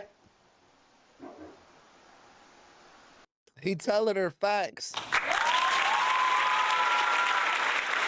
Hey, yo, what up, little Ron Ron? Welcome to the chat, baby. Thank you for being a member, and thank you for showing up today. You a lie, Brittany. All right? Okay. You a lie. Okay. All right? This story is BS. Okay. BS. Okay. All right? What did you tell Destiny? When you had the shell in your bags when we got a bear? All right? Huh? I don't even talk like that, but all right. Okay. I don't even talk like that, but all right. Mm-hmm. Just what you said. What'd I say? All right? When you walked her inside that side door, that abandoned house, all right? When Aunt, Destiny, Patria, right? When they all carrying firearms on them, and they shoot that girl right in the basement, so what y'all fail to realize is that those houses got cameras, okay? Right? And what you fail to realize is that all the ones we got in jail and already wrote statements and told on your, okay? Yes. Bro, I fuck with this cop, bro. He tight as hell, bro. He let her get all her lies off, backed her into a corner. Look at her body language, bro. Looking like a fucking 6-year-old, tucking her knees into the hoodie, bro. She is defeated at this point. He ain't bullshitting.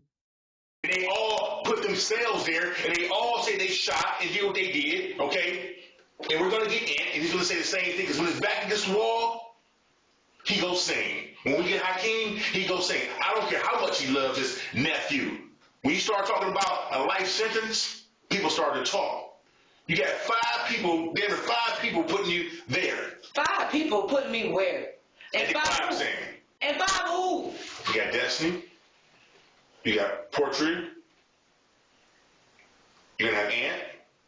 And you're going to have Aunt's girlfriend. And you have, there's one more. I get the names, but you're there, right? You got multiple people putting you there. The reality is, almost everyone turned on Brittany. And damn, why they all snitch on Brittany, bro? She was like the tag-along bitch. Like, can I join? Can I help? It seemed like she was putting herself in this situation. Like, nobody called Brittany like, yo, we need Brittany. Like, no, bro. She just wanted to be the hood mom. She was like, I'm hood mom. Let me come oversee this. Like, sit your ass down, bro. Like you said, you ain't got no friends. You ain't got no friends. in fact, almost everyone turned on everyone. Brittany, however, did something pretty shocking. I didn't kill that girl. You put the tape over her mouth, all right? You definitely put the tape over her mouth. You put the needle to her head or her neck, right? You pulled her by her hair and asked her, where is Colin? Okay? But Colin, that's how bad you wanted him. But that's Colin, how bad you wanted him. Colin is not the shooter. Okay. The shooter, I don't know who the shooter is. The shooter is Street, and the whole time, and in my phone. Hey, that's super smart though. I didn't even know police do that.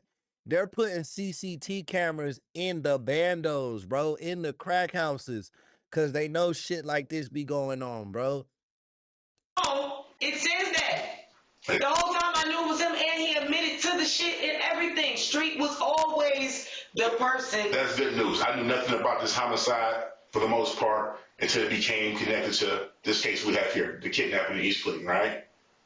I'm investigating a kidnapping that's now a homicide, okay? I understand that. All right? So I'm telling you, for you and how determined you were to investigate and do your own homework and find out who killed Mo, okay? You and Hakeem took it to the extent that, hey, if we can't get to Colin, But Colin was never a person of my interest. And my let me ask you this. Right now, what, did Hakeem, did he force you something? Did Hakeem force you? Talk to me now. Did Hakeem force you? Did Hakeem want him dead more than you? Because right now is the time for you to start talking and start trying to get your back from against the wall. Because Hakeem is done. Stick a fork in him, okay? He's going to spend the rest of his life in prison. So right now is the time for you to start backtracking and trying to get yourself out of a hole. Okay, I didn't say you did anything, Brittany. I didn't say you did anything. I did not. I know you hurt me because you lost your son, okay? I know you want Mo back. But Hakeem was willing to go to any extent to get some type of justice for Mo, okay? I never said you shot anyone. I never said you shot anyone. But you were there, Brittany, okay? That's the only thing I'm saying. I didn't say you did anything. The only thing I'm saying is that you seen the girl and they admitted that they pulled the trigger, okay? So you got some light at the end of the tunnel, but you have to be forthcoming. Yo, Bill, you ain't lying. That motherfucking camera gotta be on all the time, because when you just look at your phone, this shit unlocks now. It ain't even like a fingerprint no more, bro. It's just face recognition. Like, that was the first step to getting us all accepted, like facial recognition cameras everywhere. Once we carried one in our pocket every day, we all came numb to it, you know? I can't put words in your mouth. You have to be forthcoming, Brittany, okay? And I know you okay. I never said you heard her, okay? But Brittany, you went to Portria's house, okay? She said he was at her house. You and Aunt came here, and so Aunt picked you up. You know I'm not lying to you. Come on, don't do that to me, okay? If Hakeem had you come over there, just say it. Just say it. They dogged that girl. Okay, I didn't say you did. You seen her. You came to this girl's house. They wrote statements against you, okay? They've already told the story. They've already told the story. We know all the players involved, all right? We got arrest warrants for Anthony Bryant. I just showed you a picture of him. The same guy who picked you up, the same day that this girl was killed. His girlfriend, we know who she is. But right now is the time for you to start digging yourself out of the hole.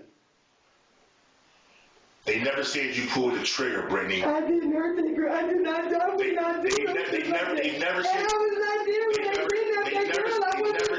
They never said you pulled the trigger, okay? I never was there when the girl did none of that. I was not there. You were present. You went to Portria's house. You and Aunt walked in the house together.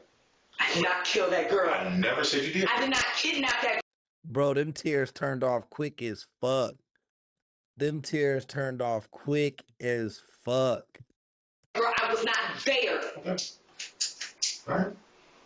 All right. And my phone is going to prove that I was not nowhere. I can't deal with this.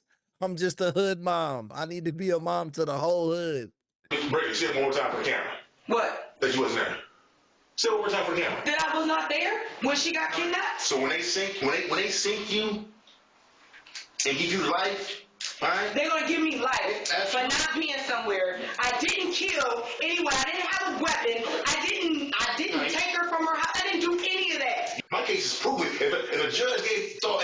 have probable cause to come kick your door in, execute a search warrant, and arrest you, we halfway there, all right? With what? So I'm not allowed to ask you. Wait a minute. Good night. No, you understand. We just told you that. No, I just was asking you a question so that we can talk. I'm going home, go to bed, all right? I just wanted to ask you this one question. We had enough questions. No, this one question.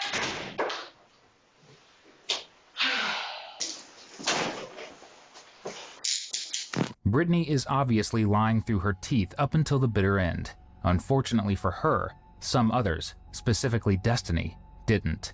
Because Destiny is ready to disclose the final moments of Tammy's life and the horrific part that Brittany had to play in them. Because Brittany was actually the last person to speak to Tammy, and what she said. Yeah, bro, once the cops shut it down, she was like, please don't go. Please, I'll tell you, I just gotta ask you a question, please. Well, it was a lie. Moral of the story is... Well, because Brittany was actually the last person to speak to Tammy, and what she said, well, it was a lie. Moral of the story is, around that night, that day, at nighttime, well, when it hit nighttime, it was me, Scheme, Brittany, and Portia. Sexy time. What's their call? Scheme was the one handling Tammy the whole time. You know? What do you mean handling? Like he put her in the trunk. They had saran wrap around her face. In the trunk of whose car? In Portia's car. So she was in the trunk? Yes. She didn't even say anything when she was in the trunk. But she was alive. She was alive because you... I know it sounds... How do you know she was alive? I mean... Because when we got her out the trunk... Let me rephrase that, not we. When they got her out the trunk... It was Scheme pointed. Scheme... They told Scheme that we need to take her... At this point, they just eliminated me out their conversations. And I heard, you know, they was talking, but I heard them. Like, she said, Brittany told Scheme, Hakeem bailed on us. We got to do this on our own now. Hakeem left. He's gone. Who said that? Brittany. Brittany is close to Hakeem, so she's going to try to protect him. Period. So, what happens next then? Get out the car. We all managed to get to the house that Scheme wanted us to be in. And how we got to the house, we couldn't go through the driveway because everybody jumped the gate, including Tammy. Everybody jumped that gate. Y'all don't know what gate it is. Y'all see the gate that we jumped. Everybody jumped the gate, and everybody was there. And we was okay. Yes, we was talking when Tammy, Brittany was unraveling the saran wrap. It has to be on the scene. That saran wrap got to be there. It got to be somewhere around there because she put it on the ground. So she unleashes. She says, "You're gonna be okay. Nothing's about to happen to you." I'm taking that in as closure. You know what I'm saying? She's saying like, nothing's about to happen to you. You're okay. Tammy thinks she's finna leave. She about to leave. Everything over with. She said, and she just. The last words to Tammy was Brittany. What she said? Brittany said she gonna be okay. I mean, last words from Brittany to Tammy. She gonna be okay. Tammy's final moments were spent with a flicker of hope that she'd be set free, followed by the sound of a gun cocking. Ordered to stand by the door of the abandoned house, she must have realized in that moment that she was being lied to. When stuff happened like this, I don't even... Bro, they was torturing this lady. They was burning her. They was beating her. And then Hakeem bailed. And then they took it on themselves to they was thinking she seen our faces and shit. So, yeah, bro, their plan was to kill this girl. I think they was gonna try to use her to lure the boyfriend out. But once they knew the boyfriend wasn't gonna come out, or they couldn't get in contact with him or whatever, they was like, "We killing this girl." I don't even want to remind myself. I don't even know how I'm sitting here telling y'all. I don't even think I don't know. I believe Brittany, the hood mom. It seems like the hood mom pulled the trigger. Stuff happens so fast, and I just don't even know. Yeah, but these are like important, moments at this time. So, so Portia has a firearm, right? And she shoots Tammy first. Though Destiny has been the most forthcoming with law enforcement, she still stood there and did nothing as Tammy was killed, which means it's time for her to pay the piper. Though, someone else still hasn't faced the music, the ringleader of the whole operation, Mo's cousin Hakeem. At this point, everyone has ratted on him, but what is he going to tell law enforcement? I was just mentioning, they came and picked you up last night, or yesterday sometime from Kentucky, brought you back up here to East Cleveland. Oh yeah, he cut his hair and went down to Kentucky. He was trying to get the fuck out of Dodge. Right, 5 stars. 5 stars. 5-star review. We'll be sure to pass it for Yelp review. Yeah, she told me, hopefully they fed you good. Yeah, Applebee's, but Harry told me to make sure I get him 5 stars. I forgot the other dude, man. He was cool as fuck too, though. Cobell, Jamie? Yeah, he was cool. So what's your understanding of what happened with Alicia? Man, my understanding is like, I guess Turquoise and Nate had set some type of plan up, and then after that, I really can't specify. But like they're close, Turquoise and Nate? Yeah, Turquoise and Nate was close, and then Nate and I guess Turquoise was close to Alicia, but they was also close to Jazz. Gotcha. So from the understanding, and then from my understanding was, I guess her and Nate came up with some type of plan to get her out the house, and then Forget what house? Alicia. Gotcha.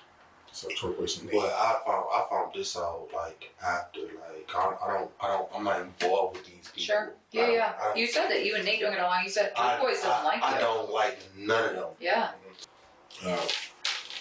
So we know Menjez was killed on Tuesday, November 2nd, and Alicia was kidnapped on Thursday, November 4th. And from the time frame we're able to determine, it looks like maybe she was killed on Friday, November 5th.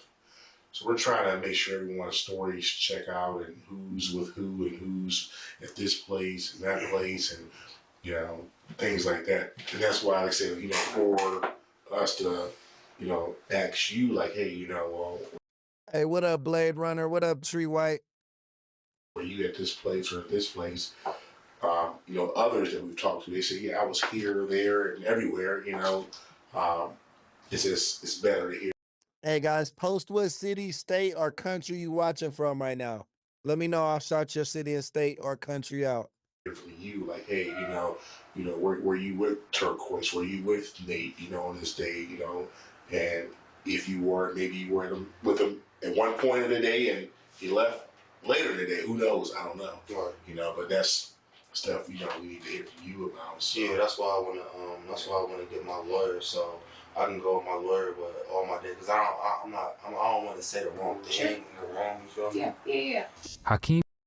Daniel, you a Tar Heel or Dookie fan? Hey, shout out Arkansas Razorbacks, Detroit, Michigan, Newark, New Jersey, the Oregon Ducks, man. Shout you guys out. Appreciate you tuning in and participating in the chat. Hakeem keeps his lips closed unless he's cracking a joke. However, he makes one claim that tells law enforcement they're on the right track. He states that he believed Tammy, whose real name is Alicia, set up Jazz, whose other nickname is Mo, for murder. We promise there are no more nicknames to remember. We're in the clear now. Let's say Alicia did set up Jazz. Okay, California, Silmar. I've never heard of Silmar, and I live in California, so that's cool. Shout out Silmar, California. Toronto, shout you guys up in Canada. Orlando, Alaska River, man, I bet it's cold in that river. Philly, shout out my boys in PA.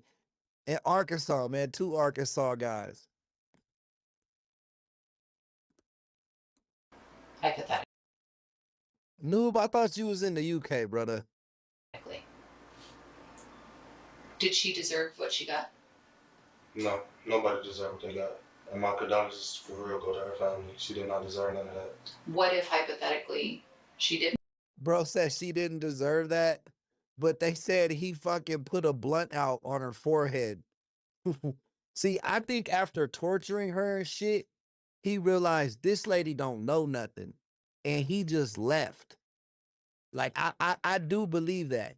I mean, he should go to jail too. He the ringleader. This was probably his idea. He wanted revenge for his nephew or whatever. But yeah, bro, I believe Destiny that like when she said he was already gone by the time they killed old girl. Didn't set up Jazz, and she had absolutely nothing to do with it. What do you think the people who are responsible for her death, what do you think they should get? As far as... Like a punishment? As far as a punishment? Yeah. What's an appropriate punishment? Accordingly. That should be dealt with accordingly. What if it was a person who didn't actually pull the trigger? What if it was a person who was just there but didn't like stop it? Do you think they also deserve the same, or do you think they deserve less of a punishment? That's a weird question. So,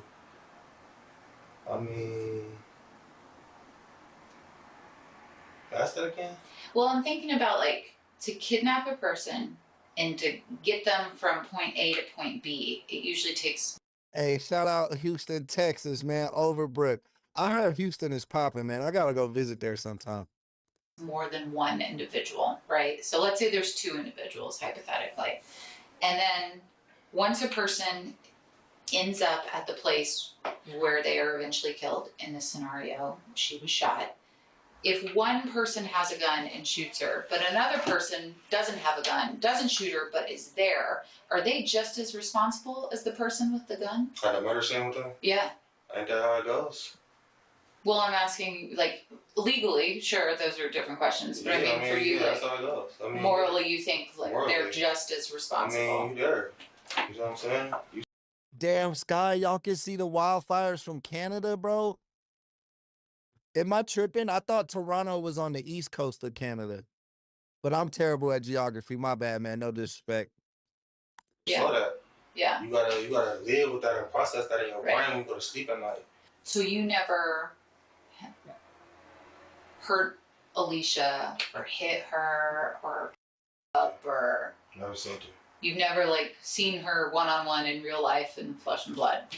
Yeah, the cop was asking, like, what should we do with you? And not so many words. Like, that was basically what she was asking. Like, we know you didn't shoot her, but what should we do to the other people involved in this?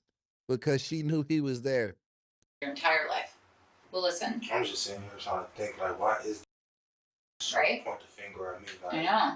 So I ain't even getting a phone call yet, but I really want to talk to my lawyer. So Okay. Oh, you will? Yeah. We gotta make sure you got that. It's like you said, if all That's my important. shit, you feel me? Then hopefully I can just. Yep. And tell your lawyer if he or she wants to come in and sit down with us and bring whatever, we'll do that. We absolutely will. One last thing, Hakeem. Would you consent to a DNA swab? A DNA swab? Yeah, it's a swab. Your mouth is a... In the end, Hakeem never owned up to what he... Maybe y'all trying to get in on this California fire money. Because y'all know that's my conspiracy theory, bro. That the powers that be lighting these damn fires in fucking California, or like allegedly, or like not, or giving like not taking care of the land so that it can accidentally burn. You know what I mean? Like not doing preventative maintenance on that shit, or somebody just lighting that shit up. Because I don't know how much federal money the state gets from those fires, but that shit's been going on for like 20 years now. So at this point, I feel like the state like depends on that money. Like they expect that fire money every year, you know?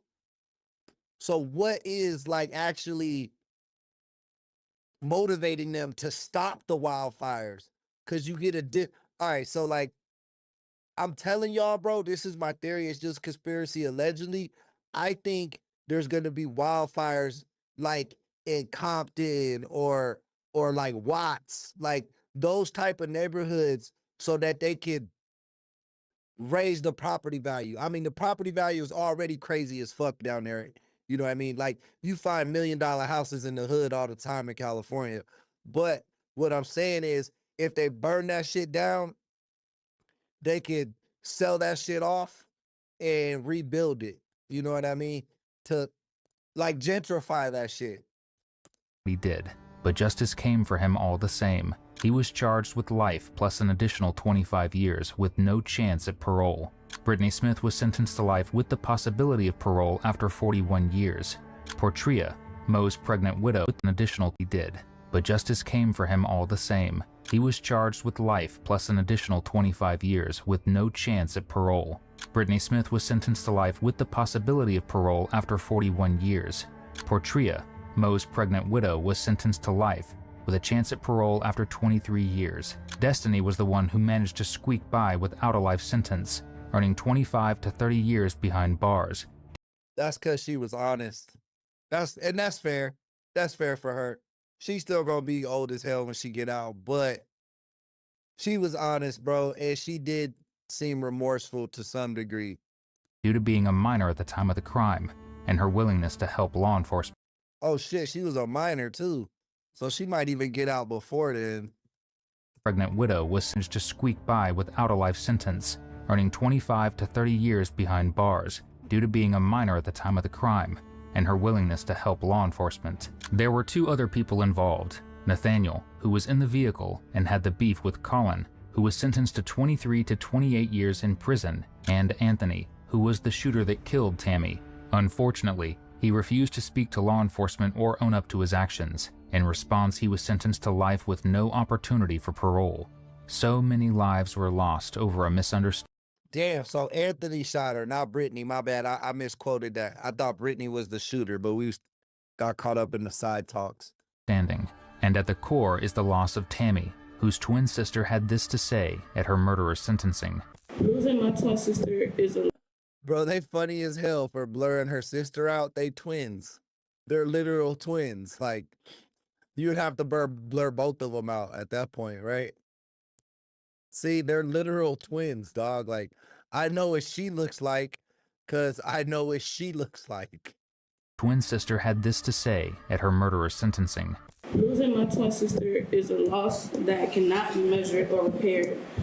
From the moment we were born, we shared a bond deeper than any other relationship in my life.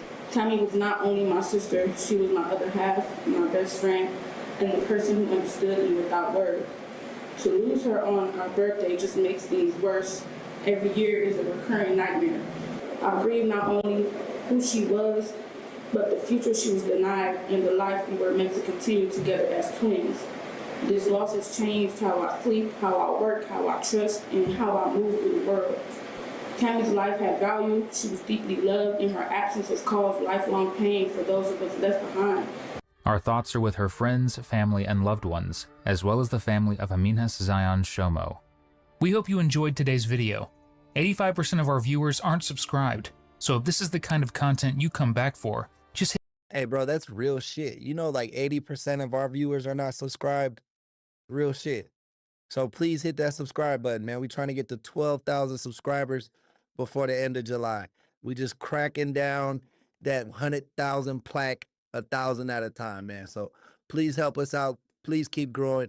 Remember, this channel started with 0 motherfucking subscribers about a year ago. A year ago. Last summer, I started taking YouTube for real and like posting every day and stuff. So we've been in, and then mind you, during that year, we had to serve a 3-month YouTube jail sentence. So our growth has kind of been hindered, but since we've been back for the last 2 months in the program, shit has been picking up for us. So I'm glad we were able to keep the channel alive through our jail days and YouTube jail days. And man, I just appreciate all you guys supporting the channel. Just keep hitting that like and subscribe button. Keep coming back every day, and we gonna keep having a good conversation. Back to the next. All right, back to the list. What we gonna go with next? All right, we haven't did this in a while. I'm gonna do viewer choice. Let me put up a poll, and we're gonna see which ones. Do we want 18-year-old arrested for murder, 18-year-old chick murder? Hey, Jazzy celebrating 8 months as a member, man. Thank you. Thank you so much for the work you put in, man. Not only you a member, but you're also a moderator. So thank you for your time. And guys, listen to her. Join the membership program, bro. It's lit over here. It's lit. You get exclusive content, exclusive emojis, a VIP welcome every time you come in the chat, man. I'm just saying, bro. All that for $2.99 a month, you can't beat it. With that being said, all right, so the first choice is going to be 18-year-old chick murderer. The next choice will be twisted interrogation. I'm just gonna I can't spell, so I'm just gonna abbreviate this shit so I can get it up quick. And intrio, that means interrogation. And then our third choice will be dumb killers. Dumb killers are caught on cam. So very similar to what we saw here. All right, guys, I'm gonna have the poll open for like a minute. So go ahead and vote for our next video and tell me what y'all want to watch.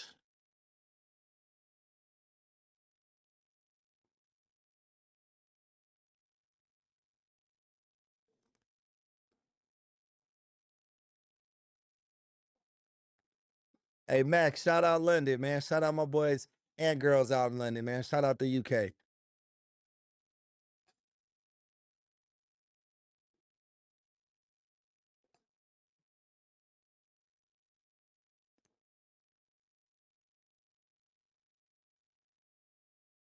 Man, looks like dumb killers caught on cam. All right, let's go. That's going to be the winner. This one's coming from Bloodlines. The YouTube channel is Bloodlines. Title is Dumb Killers Have No Idea They're Caught on Camera. Looks like 3 teens or 3 young adults. I feel like I was the smartest person in that situation. I feel like I had to.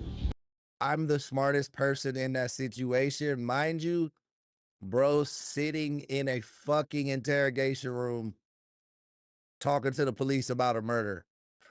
Right his brain. In the front seat dead, his head tipped back. My mama, his head tipped back. Whose car is that? We know you get out of this car in that alley. We know it's you because your GPS puts you there. This is Javon Simmons, Antonio Carr, and Xavion Terrell.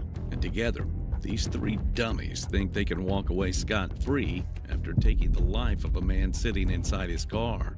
But the evidence says otherwise. Like that, just like you take some bullets out your gun, you no. Him. That's not how science It's like this. Put your fingerprint there and put mine. It's exactly the same thing with a gun.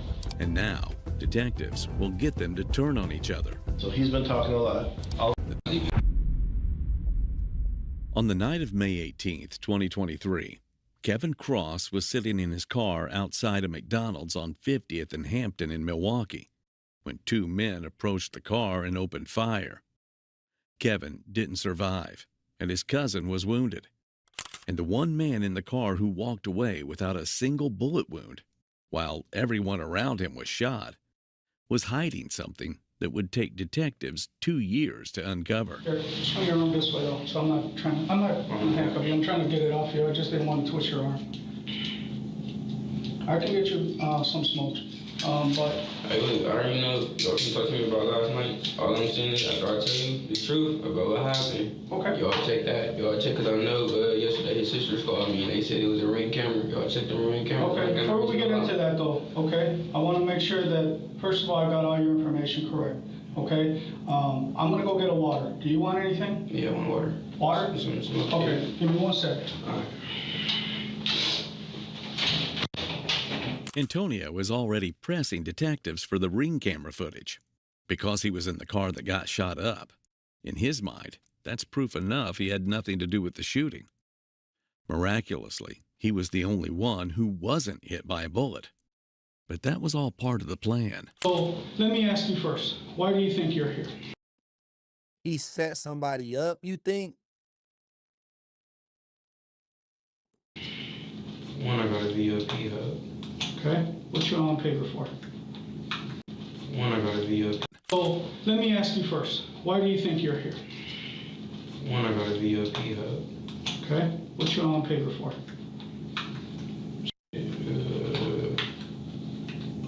I ain't gonna lie, bro. I catch so many cases, bro. I don't even know what's on my paper for right now. Gotcha. Are you under absconder status or what? Yeah, I'm absconded. That's what they try to say they called me for yesterday, but I knew it wasn't this time, bro. I just really, you just tell me I gave, bro. For real. Like, I'm gonna tell you what you want. Hey guys, we 6 likes away from 50. Let's get that DJ horn for 50 likes. Come on, let's get them likes up, please. No, bro. I'm just being honest with you. Okay. Is this a Nike Tech? I don't know. I like this jacket a little bit, but he don't got the full outfit. I don't think these pants match that. If this is Nike, these pants for sure ain't Nike. Well, I want to start off with an incident. Or it could be like an Adidas or Reebok Tech, like one of the knockoffs. That happened Sunday night. Okay, your name's been mentioned. That. Any idea what I'm talking about? Sunday. What's today? Today is. I'm sorry. I'm sorry. Sorry. Today is Saturday. So I'm referring to an incident that happened on Friday, actually.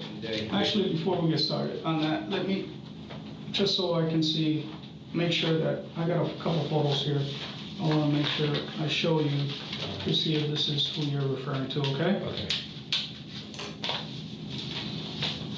Yeah, make sure you get everything right, bro. Who's this young man? That's Tom. That's you, right? Yeah. Okay. Who's this? All right. So the incident is with him. Okay. So I'll tell you what happened though? Mm-hmm. So he called me earlier in the day, yesterday, whatever the day it happened. But he called me like, hey, cuz, you gonna shoot my video? I shoot videos. So he like, gonna shoot my video.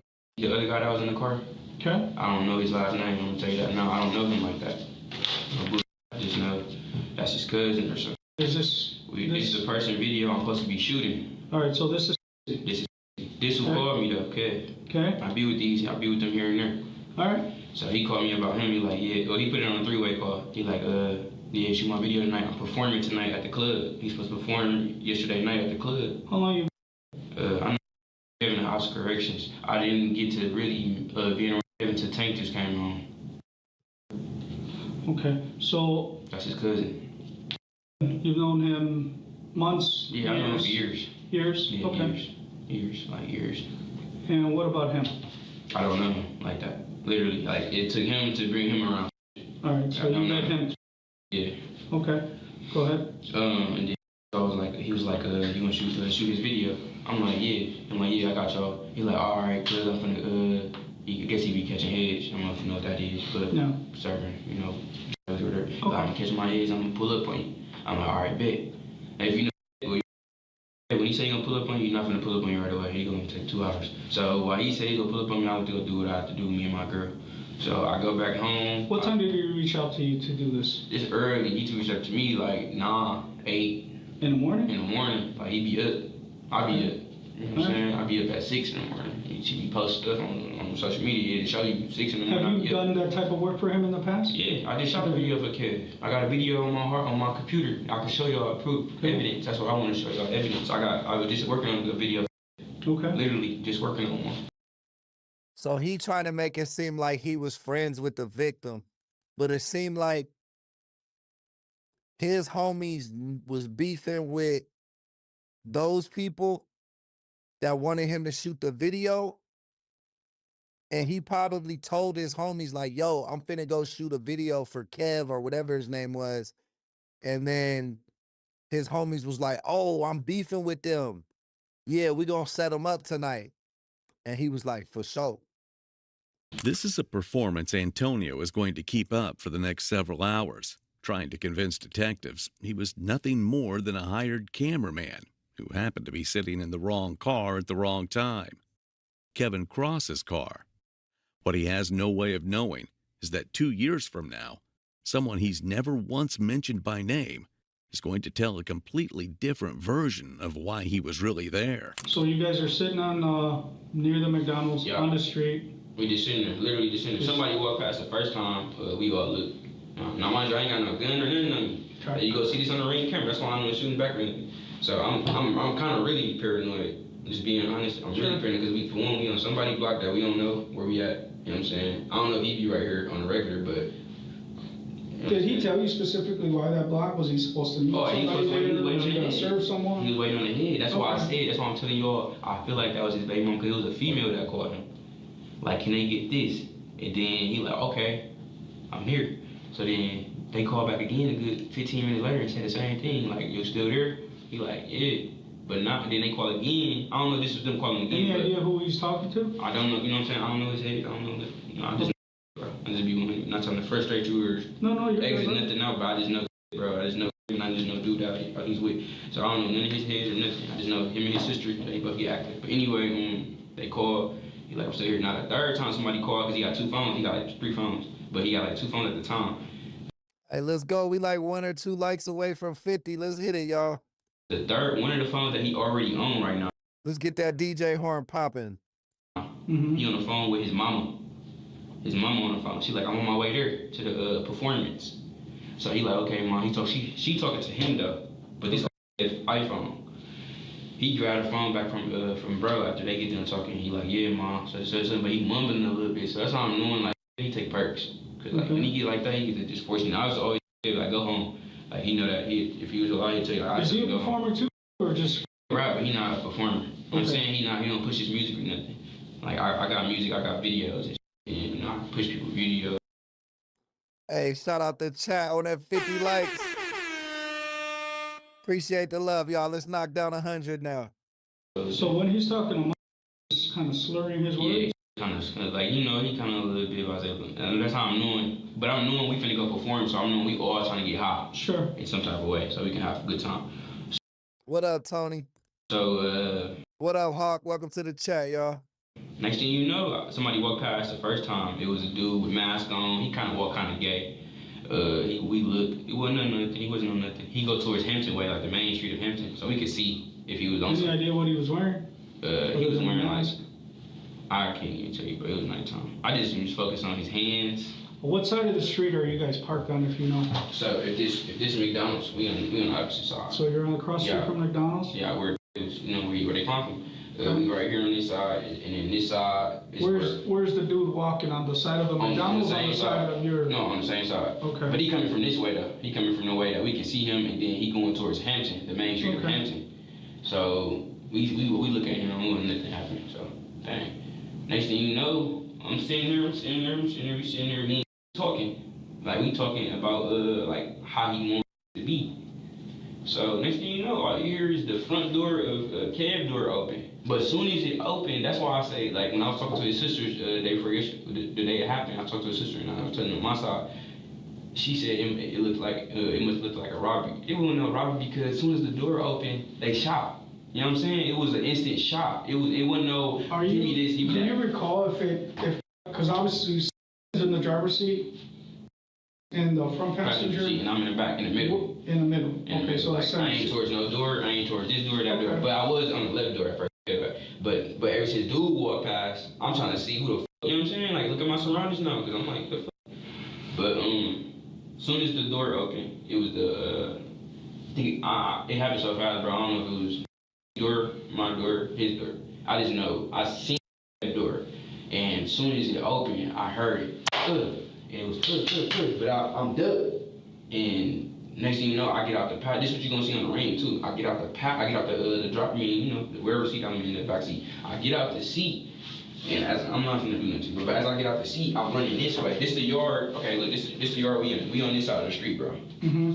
Now, bro is in sandals, running from a gun, like running from a armed gunman. Like, yeah, bro set this shit up. Why would you leave a witness in the back? This side would be where McDonald's at. It's a yard right here. Here, I think I printed out some photos. Yeah, I can explain it to you perfectly. First of all, is this the car that you were in? This is the car we was in, and I was in the back seat. Okay. According to Antonio, Kevin's behind the wheel with his cousin riding up front, while Antonio sits dead. Hey, hey, my boy, shout out Hate Love. Shout out Hate Love, man. He out here moderating, bro. And not only that, bro, he one of our most loyal members. So for whatever reason, YouTube fucking with his account and he can't chat tonight, but I see him moderating out there. Thank you, brother. Center in the back. And when one door suddenly swings open with no warning and no demand made, he bails out the back seat and runs for the nearest yard. Are you ever to see who is shooting? Like who opened the door? No, nothing. I ain't. No description. And they had a mask on. Because when they was running, I told you I'm across the street now. I can look and see what's going on. I can see everybody that was shooting had a mask on. And then they running back towards Hampton, like towards the main street. So that's probably gonna all be on camera right there by that store right there. It's a store right there. So they run towards that way. One of them fall too. One of them fall. He ended up slipping and fall. And bro still shooting at him. So I'm scared as a bitch. So now as I'm looking at it happen, I'm still standing right here in this spot. Right here, like in the corner. So as they're running towards Hampton, he continues to shoot? Yeah, as they run towards Hampton, I think he stopped shooting. I don't know. I think it was still more shots going though. I ain't gonna lie, bro. It happened so fast, bro. I'm trying to just give it to you accurately. How I remember. Okay. I'm still right here by this gate right here. It's a little ass gate. I'm still right here. Right there in that first house. You gonna see it. But I'm still right there and shit. And then as I'm sitting right there, like, cuz. But he's saying like he hurt me, like, cuz.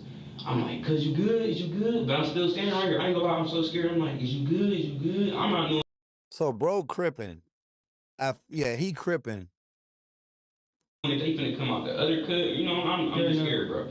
So he like, is you good? I'm damn near scared to run up to because I'm thinking, you know, when something like that happen, I ain't never been in that. So it's like, was they trying to, I'm thinking, was they trying to say, I don't know what was on my thoughts, but I'm like, is you good? He's like, yeah, bro, come help me. This was some type of gang beef. And he was cool, like, he was associates with both sides. It was probably his gang, and it's another group of Crips that he was shooting videos for. But then his group of Crips and the other Crips started beefing. So they used him to set up Kevin, the rapper Crip, to execute. That's what I think happened. Allegedly. That's how I think this shit breaks down. Let's find out. I'm like, all right, so I walk over there. He like, cuz, help me take out of the car. I'm like, what you mean? That's when I look over and see Kev dead. Like this. He in the front seat. In the car? Yeah, he was in the front seat dead. His head tipped back. On my mama, his head tipped back. You remember where he was hit? I ain't see that, bro. I ain't gonna lie, bro. I ain't even see, like, all I saw was one little streak of blood coming across his face. It would happen so fast. In his face? Yeah, on his face. So, like, I don't know where he exactly got hit at. That's Antonio's version. But detectives... Nah, you wrong, Awa. Like, gangs don't work like that, bro. Like, if you a Crip, you not cool with all Crips. Like, you know what I'm saying? Like, there's definitely Crip on Crip beefs or blood on blood beefs. Like, just because y'all fly as the same flag, y'all not from the same set. And sometimes it be sets that beef with each other. Like, it's not like a mafia, right? It's not, gangs aren't ran like a mafia. That's why it's harder to RICO gangs, because just because it's some Crips over here, the East Side Crips ain't necessarily friends with the West Side Crips. Like, people don't bang colors no more. It's not like that no more. Already have someone else connected to this exact car, a man named Xavion Terrell, whose surveillance reportedly places walking up to Kevin's Infiniti right before the shooting. Unlike Antonio, Xavion's on probation, which means the state already knows exactly where he was that night, whether he wants to admit it or not. Well, I'm going to explain this to you. I'll tell you what it is, and I want you to understand something right quick. You could either be a person that's involved in this, or a person that's more like a witness to this. But there's no middle ground, meaning that you, for example, because you're on probation, you have a GPS bracelet. Exactly. You can't really deny that you're at this location. Exactly. And based on the video that we recovered, you're definitely there. I'm not saying you're necessarily part of what happens, but you're definitely there because you're on video. And I wasn't sure until I came and saw you that that's definitely you in that video, because I never met you before. Okay. But after I see. Oh, wow. You an XXS Tentacion fan, man? Shout out Triple X, bro. RIP, bro. Yeah. This video, I'm like, oh yeah, that's him.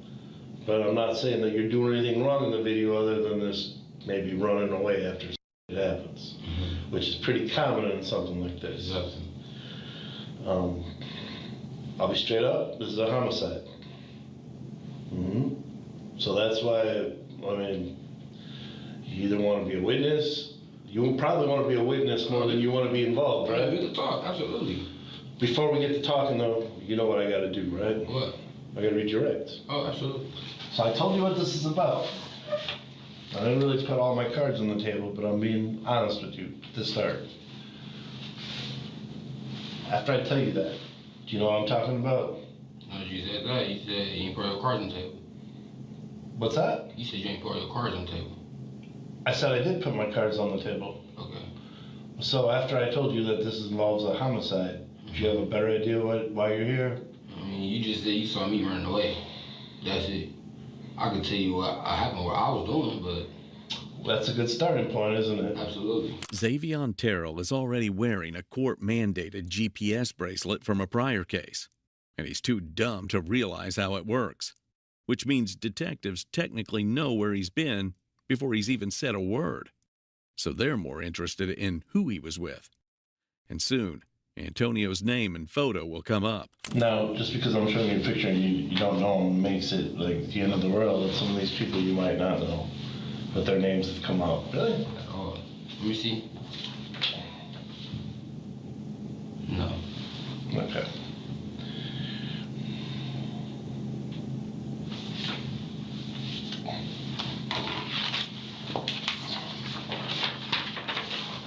Whose car is that? If I told you it was like maroon.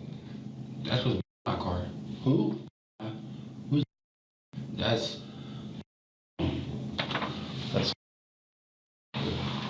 How do you know just from looking at a black and white picture that's her car? You said it was maroon, that's a Volvo. Yep. I know she had a Volvo, I just don't know. And the last time I heard from her, they was into it. I don't know who had the car. Police was involved. How long ago was that? I don't know. Probably like a week or two. I don't know. Okay. That's another picture of the same thing. Yeah. So you just know he's got a red Volvo? Unless somebody know. When's the last time you were in that car? They picked me up from that car. They picked me up from work. Probably like a week ago. They picked me up from work. They picked you up and took you where? Probably like, probably Monday. But she picked me up, she dropped me off at my mom's house. I'll be having to get my daughter from off the bus. Okay. Every day. Okay. All right.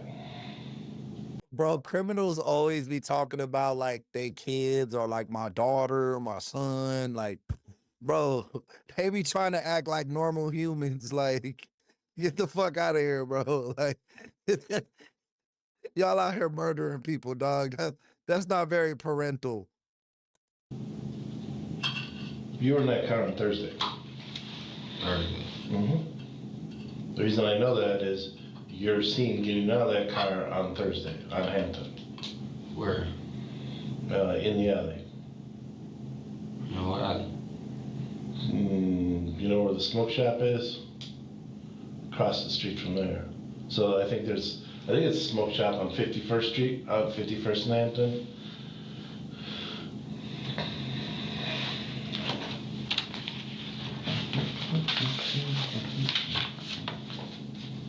Right. I don't know what exactly this building is right here then.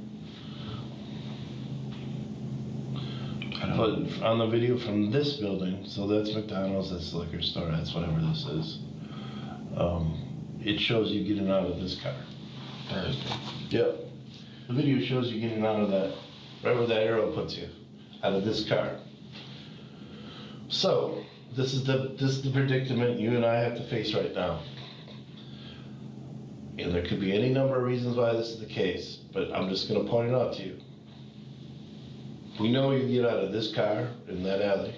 We know it's you because your GPS puts you there. That's a lot different than what you've told me so far, right?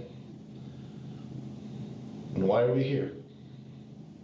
You said we were for homicide. That's right, because he got shot and killed. He was driving that car. And he was also shot, but he lived. And, well, actually, I'm sorry, he wasn't shot, but he got arrested because of his involvement in this. That was the person they was interviewing first. He's been in custody for like, since Friday. So he's been talking a lot. In fact, I'm not going to show you the particulars, but I've printed this out just so you can see.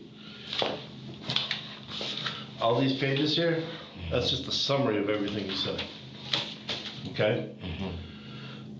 Now, I don't know how tight you are with him, but he's got a lot more going on than you do. Low key, the cop might be bullshitting because bro didn't really snitch when we saw his tape. In any sort of way. If you know him, you know that, I'm pretty sure. The detective is pulling a fast one here by mentioning the stack of pages Antonio's all.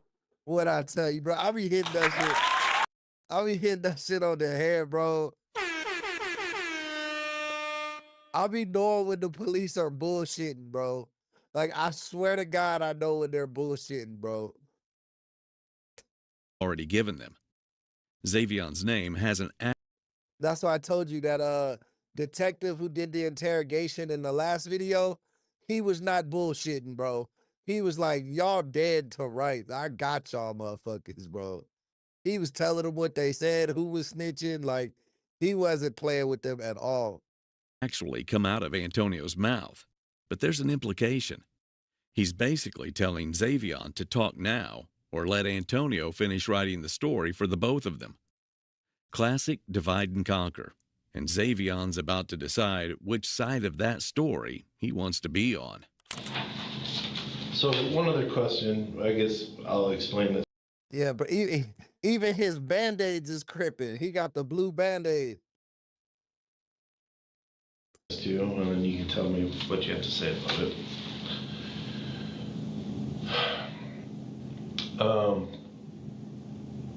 What up, Cheryl? So, you know him, right? Antonio? Mm-hmm. Antonio got arrested a couple days ago. Do you know what for? Mm-hmm. Okay. You know what Antonio's been doing? No. Okay. So, when he got arrested, it was for something at the time unrelated to this, okay? When he got arrested on a Friday, there were 3 guns in his house. Now, those guns got test fired, and they all matched the homicide scene. Now, the victim, the dead guy, he did have a gun, but it was never fired. But I'm not disputing your story about that, because he did have a gun. He might have been reaching for it, I don't know. But that means there was 3 other guns from a combination of people inside and outside of that car that could have been shooting, right? So, how do you figure that Antonio, who you don't see that day, ends up with 3 guns used from a homicide at 50th and Hamilton? I'm not sure. That's pretty messed up, right? It is. But I have nothing to do with no shooting. No gun, nothing. I don't even own a gun. Okay. So, for example, your DNA wouldn't be on any of those guns, right? No. So you cool giving me a DNA sample? Absolutely. All right. And it's just you and this unknown guy who you don't know, right?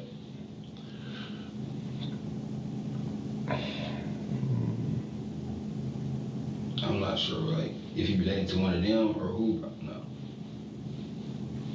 Well, I think you understand what I'm getting at here, because you said you weren't shooting, right? Well, we know that there's 4 guns at least involved. One that the dead guy didn't shoot, and then 3 other guns. One of them may have been fired from inside, but that leaves 2 on the outside. As far as I know, from what you say, there's only 2 people on the outside. Right. So I'm just doing the math here. Oh, you can do it. You can take my DNA.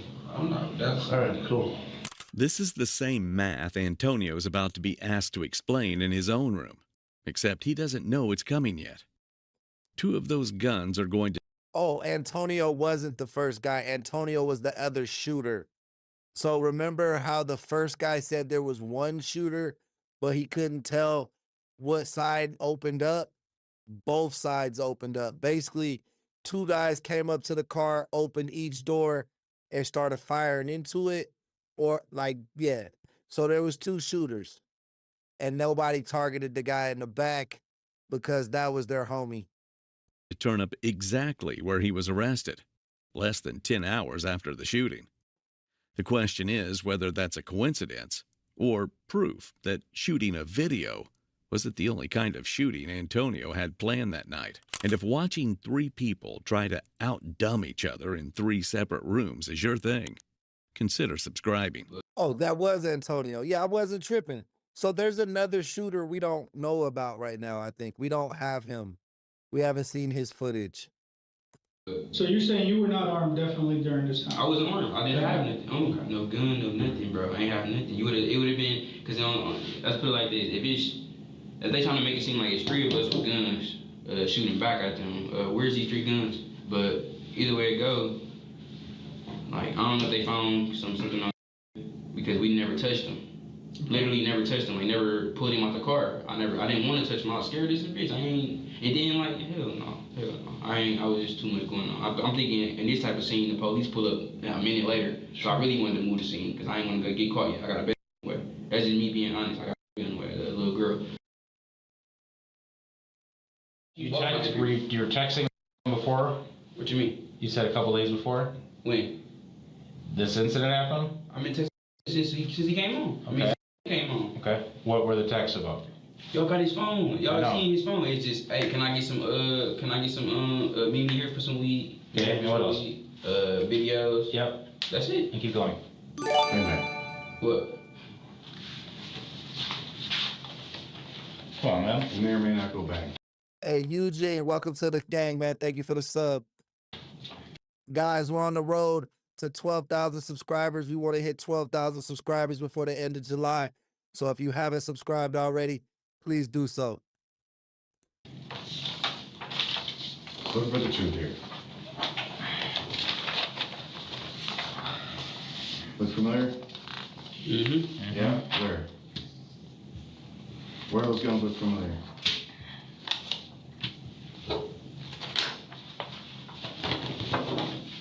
He's showing them text messages now that prove he was purchasing some type of gun or some shit.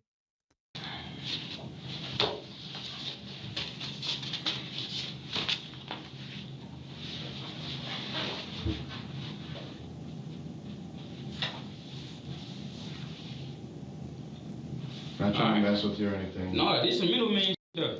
Okay. Let's talk about this. That's a middleman. What do you mean? That's like if you know somebody who got some guns for sale or got anything for sale. Hey, you tell your guy, I got this, bro got this for sale, or I got this for sale. They talk about it. What you mean talk about it? Who are you selling it for? I ain't want something for nobody, bro. I just saw it.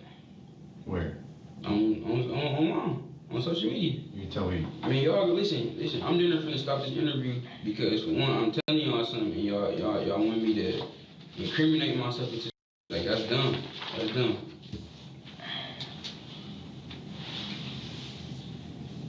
This not the same gun as this. Yes, it is. You know how we can tell? How? Same serial number. Where the serial number at? When we zoom in on the computer. Where the serial number at? We just checked. All right. Mr. Carr, here's the deal. Okay? This shooting happens at 10:45 on Thursday. You're arrested at 9 in the morning. The guns used to do this are located in the residence where you were arrested at. About 9 to 10 hours later. Okay? You are Jazz, if you got an iPhone or like a recent Android, they're all water resistant. You should be okay. not in a good place right now. Hear me out. That's okay? cool. And I've known you for a long time. Yeah, that's cool. Okay? You're not in a good place right now. That's cool. Okay? Unless your screen is cracked, then you fucked.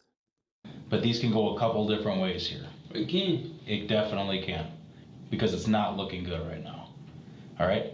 And I know why. You know, obviously you're not going to get rid of something that has monetary value. Monetary value is money, right? Everything has a price on it, right? Mm-hmm. And guns clearly have a monetary value that you can make some money off of. I'm not trying to diminish what you do, okay?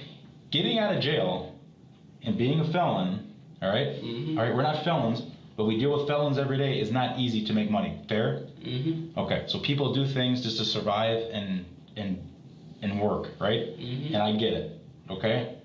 So we get this here, we get this, okay?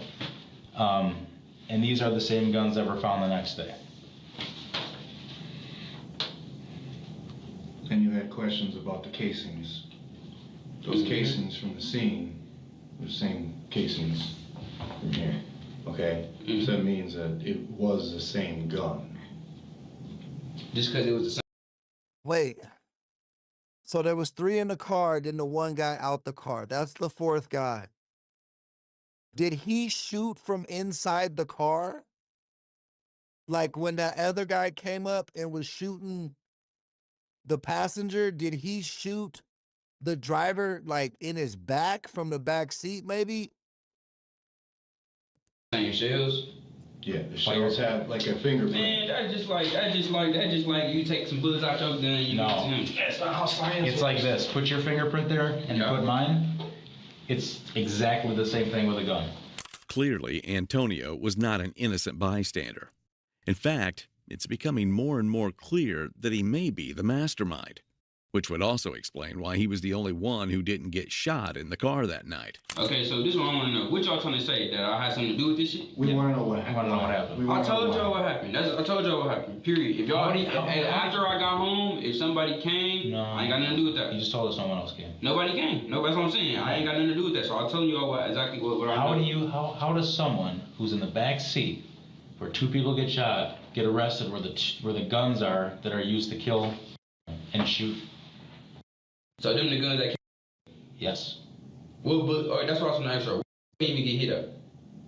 Well, where did you see him blood coming from? I'll ask you that. I didn't. I just seen his head. I couldn't see her. I just seen his head like this. I'll put it this way, it was somewhere in the upper extremities. And one of those guns was the one that did it. 100%.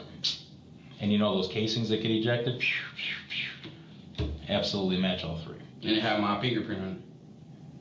Are you listening to what I'm saying? Yeah, but you ain't saying that part. It had my fingerprint on it. The guns that were used, we haven't got them tested yet. Okay. My bad. How can the shell casings match all 3 guns? Are they saying 3 guns were fired? So the guy was shooting from the outside. The passenger might have been shooting. And then, yeah, he shot a gun too, they're saying. Right? Okay, I'm not going to lie to you. Okay? Yeah, but the guns that were used during this crime were found in the same house where you were arrested. Less than 10 hours later. We want the guy that actually pulled the trigger. Yes. Listen, this is what I want to know. Y'all saying y'all got, for one, y'all just said, you just said out your mouth that y'all got the ring camera. I didn't say about the ring camera. You said, you asked him, he asked you. He literally just asked you. Damn, poor Jazzy got to go up to T-Mobile and grab a new phone today.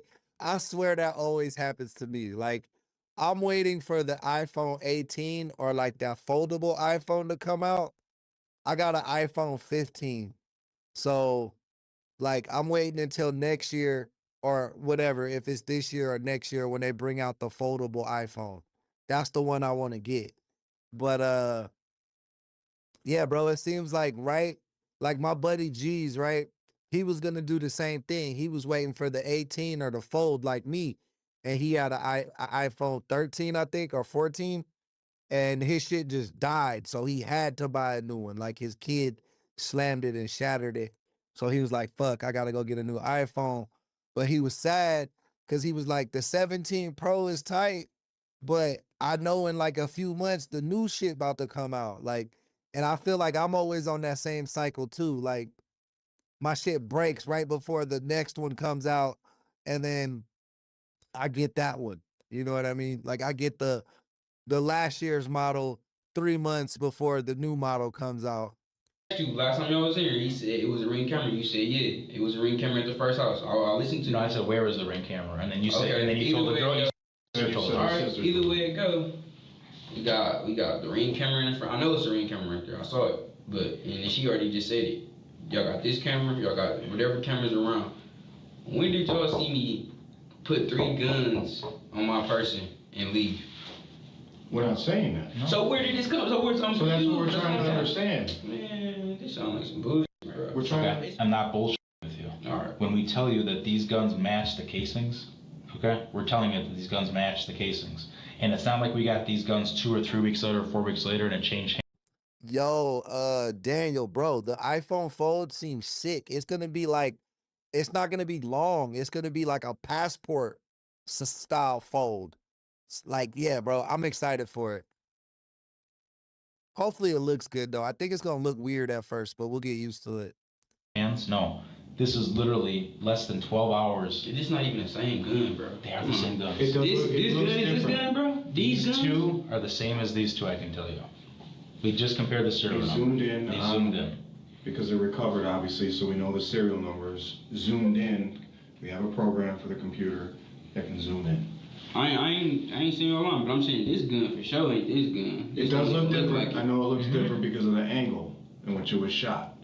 Okay? And this is printer paper.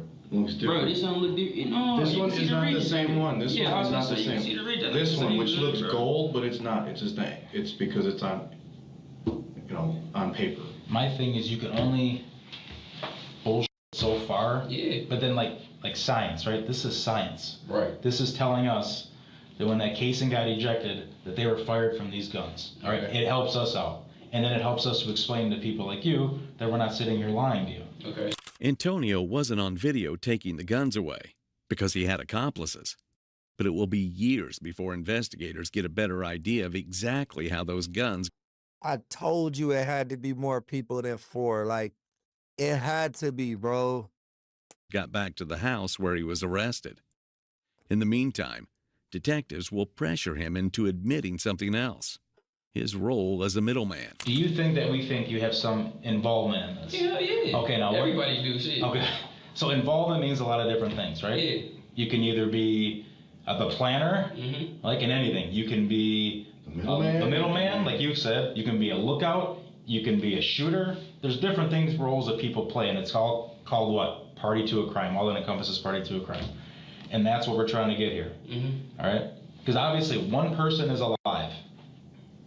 You saw that person drive away. 2 people. Me and 2. You. One person is not here to tell that side of the story. One person died. But what we have that's very valuable is the person's phone, and actually multiple phones. Right? And when somebody dies, and obviously there's drug dealing and all that, and we know what's going on, but people give passcodes and we get a bunch of information. And then plus stuff that's deleted, these cell phone companies, you can get it up to like about a week or 2, so we're gonna have everything. Not only from your phone, not only from his phone, from his phone and anybody else that's involved. Okay? So we need to know the role that you played in this. And we know you had some money on it. I was shooting a video.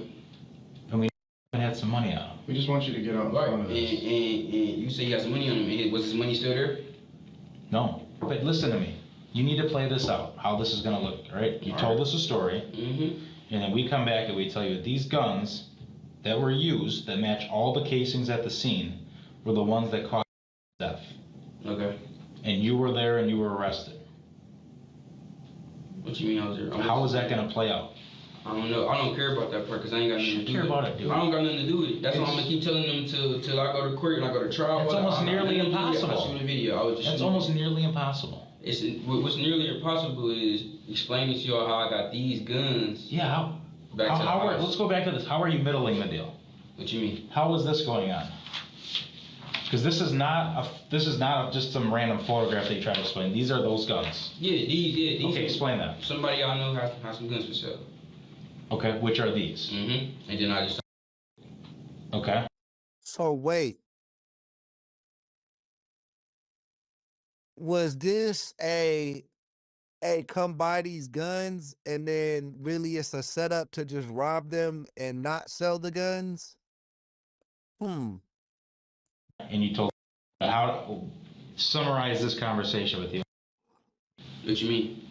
Like you're trying to get some money, and then did the deal go through, or how was it gonna happen? I mean, you would have seen the text message. You would have said, "All right, pull up, let me buy this." No, okay. So what was the hold up on the deal? What was the hold up? What you mean? Like that? Why didn't he want to buy any guns? I think he got guns already. Antonio's story left everyone outside that car nameless and unidentifiable. Xavion is the only other person detectives have who was actually there. Detectives will reestablish his connection to Antonio, but after listening to the second version of his story, they'll soon realize that there was a third person involved. What was the purpose of you guys walking up there? And I think you're leaving. Bro, I called that shit. When we was first mapping up the map, I said, bro, there had to be another person, bro. There had to be two people outside the car. I told y'all. Somebody behind. Because mind you, okay, since you last spoke to Scott, okay, we've been canvassing this area since this happened, okay? There's video that shows it, okay? What were you wearing? Black jacket on. Black jacket? What kind of pants? Black pants. Black? All black? Are you sure? Okay. Could you be mistaken? So I'm going to show you a couple still images, okay? Just to let you know that I'm not.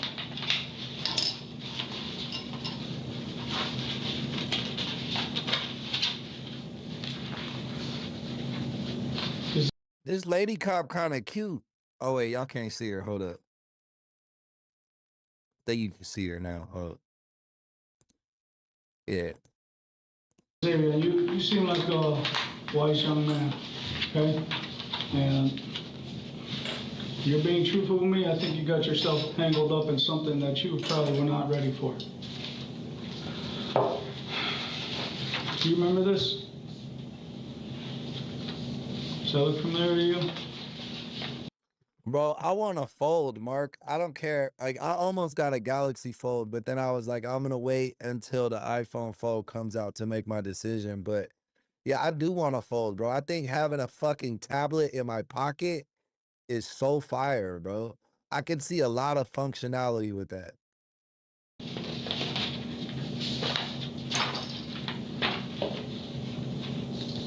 That's a liquor store.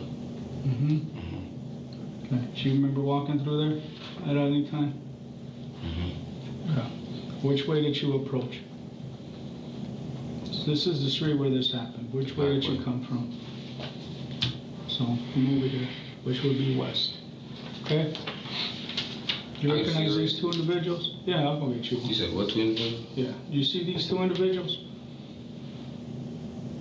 Okay. Right there it shows two. Is either one of these you? You certain of that? Yes. Okay. What's different here? It's three people. Yeah.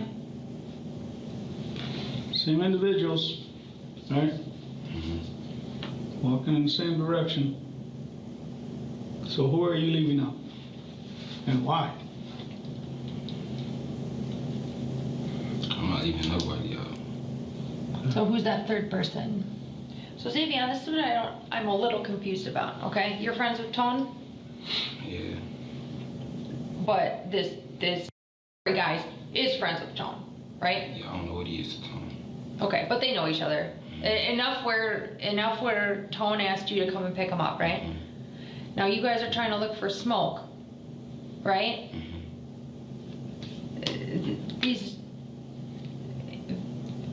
Tone knew these dudes are busting moves, sitting there busting moves, okay? Sitting there just selling. Did Tone set this up? So why are we acting like we didn't know that the two were connected? Because it doesn't make sense to me that you guys would call a random person that nobody would know out of the blue. And when Tone's someone who asked you to come and bring his friend somewhere, you know? No, I said Tone, the dude that was in the car with us knew the dude, but he sent him to somebody else to buy something from somebody else. Whoever he called to buy the smoke, he knew him, but he didn't have no smoke at the moment, so he sent him to somebody else. That's what I said. Know this person? No. Again? No. Does it make sense to you that you allow somebody to get in the car that you're cruising with? Somebody out of the blue, never met? With a gun? Somebody that you say has a gun? To me, that doesn't make sense, and honestly, I'm not buying it, but... Both Antonio and Xavion gave their version of events in May of 2023. And for almost 2 years, that's all detectives had. 2 stories that never quite lined up. A mysterious third person outside the car. And most importantly, no way to tell who pulled the trigger. Then, in March of 2025, a man named Javon Simmons was arrested for something unrelated entirely. And under pressure that has... Bro about to be like, what if I tell you about a murder? nothing to do with police. He finally said what neither man ever would, thinking the whole time that in doing so, he'd be set free. He would be completely wrong. The dummy force was strong with this one. So, I'm like I said, I say whatever I gotta say about this whole little situation. Like, I don't know, I just want to make sure that I'm not, like, personally, I didn't do anything, I was just there, you feel me? Okay. I just want to make sure that I'm not incriminating into anything as to where it's making it seem like I did something at all. Because I didn't fire any weapon or anything like that, I was just there. And I will admit my wrongs. Right, gotcha. So number one, Brian and I are homicide detectives, and just listening to you talk, it kind of sounds like you want to talk about a homicide, right? This case that I think you're going to talk about, Brian was a part of it. So he know a lot of the details of the case. I'm pretty sure he do. I ain't gonna lie, I'm gonna be honest with you. I pay, like I said, that shit fuck my mental. I check my phone every day, but you feel me? For 2 years straight, I've been checking my phone. I'm pretty sure you know about it. I'm pretty sure we can have a discussion. I know. We can have a discussion. It ain't finished yet, so it's still open, so shit. Mm-hmm. Yep. So first things first. Damn, bro, low-key had a guilty conscience. He out here offering information and they didn't even know he was involved in this shit. You gotta read your rights because we're talking to you and you in custody, right? And technically you're not in custody for this incident you're gonna talk about. You're in custody for what happened today. This your body paperwork right here. This is what you got arrested for today. It's a gun and some weed. All right, so we gotta read your rights. Talk to you about the case. Bro got arrested for weed and was like, yo, I know about a murder. That's crazy. Like, how much time you gonna get for some weed, bro? Now you about to go to jail for life. And then we'll just go from there, man. All right, if you trying to beat a weed charge, man, that is fucking crazy. After he's read his Miranda rights, Javon starts talking. And soon, detectives will get more information about the case in an hour than they had in their entire investigation 2 years ago. Like the day before this incident happened, whatever, me and little bro, me and Tom, we was chopping it up, whatever. And, he had been kicking around or whatever. But I guess one day or whatever, like, I guess because Tom used to always like be in the backseat of him. And say that again, Tony used to blame. No, I ain't say blame. Oh, I'm sorry. I said Tom used to always be like in the backseat of him. Like every time like they used to kick or whatever, he used to always be like behind him. Like somebody always used to be like in the passenger seat or whatever. Okay. So that night before or whatever, Tone had told me that he had seen texting in his phone that he was trying to line Tone up. I don't know. Be honest, phone that he was trying to lie to him. So Tone said that the people he was shooting a video for was trying to line him up to like rob him or get him or something. I don't know how true that is. I don't know. Be honest, I didn't see the text because I went there with her. But this is what he had told me. Okay. So the next day or whatever. Wait, Tone had told. No, he didn't tell. I said. You saw a text and saw a text. Yeah, Tone had been riding around for like the last little couple of days. Or whatever.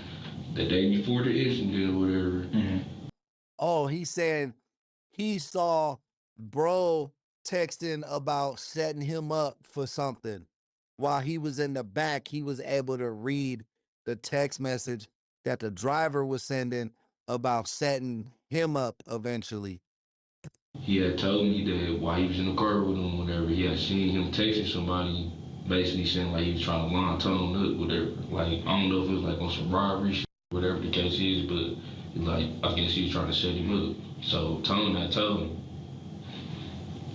So, the next day or whatever,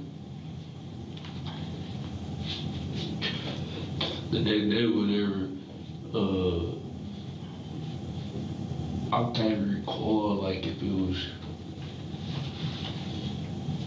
I can't recall like what time early, but I ain't gonna lie, I'm gonna be honest. He was kicking with during like that whole day down there, you feel me? The whole day he had been texting me like trying to like find a position to rob him, whatever. So the whole day he been texting whatever, he been texting me whatever while he been with him, whatever. Was the plan, was he gonna rob? Yeah, that he's supposed to rob him. Okay. And who else was with? Who else was supposed to rob him? Okay. But I didn't like. Jordan. Oh, I'm sorry. So Tone suspected that he wanted to rob him, which prompted him to want to rob. He got said he got sent a text message the day before or whatever. And this was in a car? So he just happened to look over at his text message? Yeah, he said he was behind him whatever, he had seen the text or somebody. Hit it real quick to make sure it's like, okay, you're good.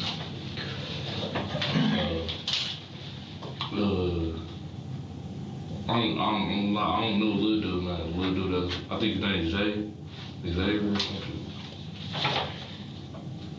Dude, he got the monitor and all. Javon has just named both Xavion and Antonio, directly implicating them in the murder of Kevin Cross. But soon, he'll clue detectives in on the third person caught on camera outside the vehicle that night. Me and Zay was in my car, but we was parked down towards, what is that? It's not Congress, but it's going towards that little area. So south, the park that's over there? Yeah, like that way, yeah. So now Tony was the person that kept on like feeding me everything because he in the car. Texting you or what? Yeah. Okay. He was texting me. Nah, nuts, you couldn't do that because then they would be able to say that you was intoxicated through your interrogation and nothing you said would be valid. So, I don't know, me being honest, I'm not. He was hitting that motherfucking cigarette like a blood dog, I'll tell you that. Like, when situations happen in my life, whatever, like it always be something that happened or something that tell me like, this not the situation or something. Yeah, you feel me? And it was one of them moments. So he kept pressing the issue like, come on, you sleep, whatever. Like that, whatever. He just kept pressing the issue. Yeah, like sleep, whatever. Come on, easy, whatever. In my head though, someone just kept telling me like, no. So I told him no. So we finally got out the car. Zay like my brother right around the corner, whatever. Like, you want to see if he could come? I'm like, see what he gonna do. So his brother pulled up. Zay brother pulled up? Yeah. I don't know him. I don't know. This is my first ever time seeing him. I don't know this man at all. Okay. You feel me? So I just know he had dreads. Yo, what up, LO? Welcome back to the chat, baby. Okay. So, no further than that. I'm gonna be honest. This is what I'm gonna tell you, I'm gonna be honest. That night it was dark as hell. Okay. I only seen him one time, that was that one time he had dreads. Dreads. I didn't see like his face. Actual, you feel me? I don't know him, you feel me? No, I want to show you a picture of the actually didn't see him. Okay. You know what kind of car he was in? He wasn't driving, he was in a red car. I don't know. I think Hate be arguing with people at other chats or something. I don't know what happens, but he always battling you too, bro. They always be fucking shadow banning my boy. Free Hate, bro. Free Hate love. He was in the driver's seat. He's in a red car. So you got dropped off to y'all? Yeah, he was in a red, that car? I don't know if it was that car, but it was a red car like that, yeah. It was a red car similar to that? Now, according to Javon, Xavion's brother played a key part in the shooting. Hey, what up, Matthew? Welcome to the chat, baby. Thank you for being a member, and thank you for showing up today.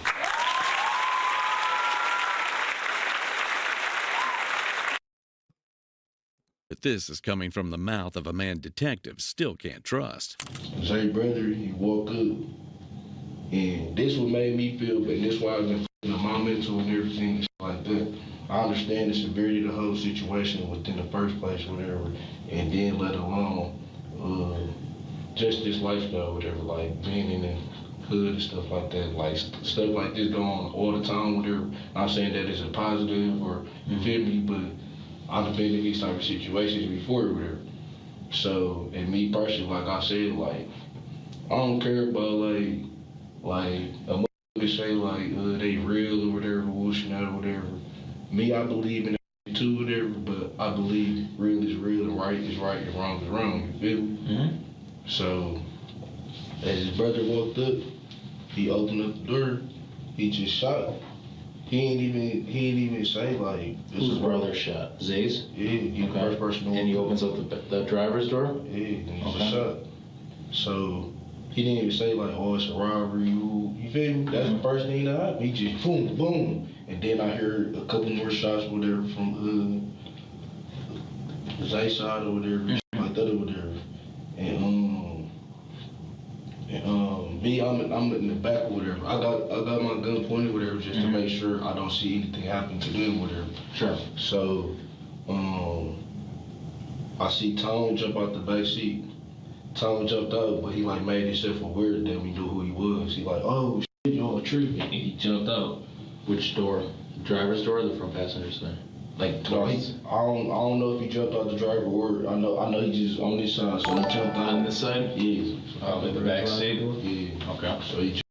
Hey, Sticker, man, thank you for the jewels. Appreciate you keeping it 100, my boy. Jumped out or whatever. Then he got the ring like, oh, tripping. And then Zay, his brother, and Tony, they all ran in that direction. Check this out. So after this happened, you run west, they go east, then you go south on. Nah, I believe, bro, when he said, I believe I might be from the hood, and you know, I tend to lean towards that ideology. He didn't use that word, but he was like, at the same time, I know what's right is right and what's wrong is wrong. And he was like, bro, y'all brought me in for a robbery. We were supposed to rob them. And I was just your lookout. Like, I was just to be like your cover. And then the other two dudes just shot them. So he was like, what the fuck? And mind you, they brought him in on weed charges. And then he told the cops, I know about a murder. So I think he just been feeling guilty about this shit, bro. Like he been with his, just looking over his shoulder this whole time. And he's tired of that shit. So he just told. On 51st, you don't know where they go. No.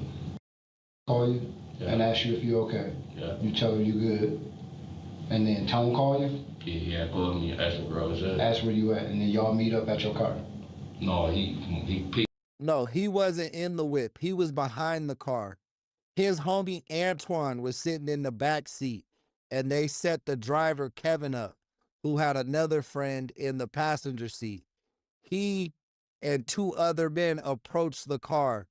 The two other men approached from like the front of the car and opened the doors and shot the passenger and the driver. He was in the he was behind the car, like by the trunk, with his gun drawn, like as their cover, because he thought they was finna walk up like, yo, give me your shit, we robbing you. But they didn't even say that, they just shot him. So he was like, what the fuck, bro? This ain't what we on. Picked me up from the little parkway area, and then he drove my car. Remember, my car is over here somewhere. Yeah, my car is on the same. Tone picked you up? Yeah. In what car? I mean, my bad. I'm sorry too, my bad. He picked me up, but his girl was the driver. Yeah, she was the one in the driver's seat. Okay. And do you know what kind of car that was? I don't even know. No, so she must have been in the area too when this was happening. Had to. Okay. Because they picked you, this had to be minutes after. She worked right over there. She do hair. No, Swizz, they told him it was just a lick. Like they was finna rob, bro. They was finna set him up for a robbery. But in reality, they were setting him up for they were trying to kill that dude, Kevin. Like it seems like that was the main objective.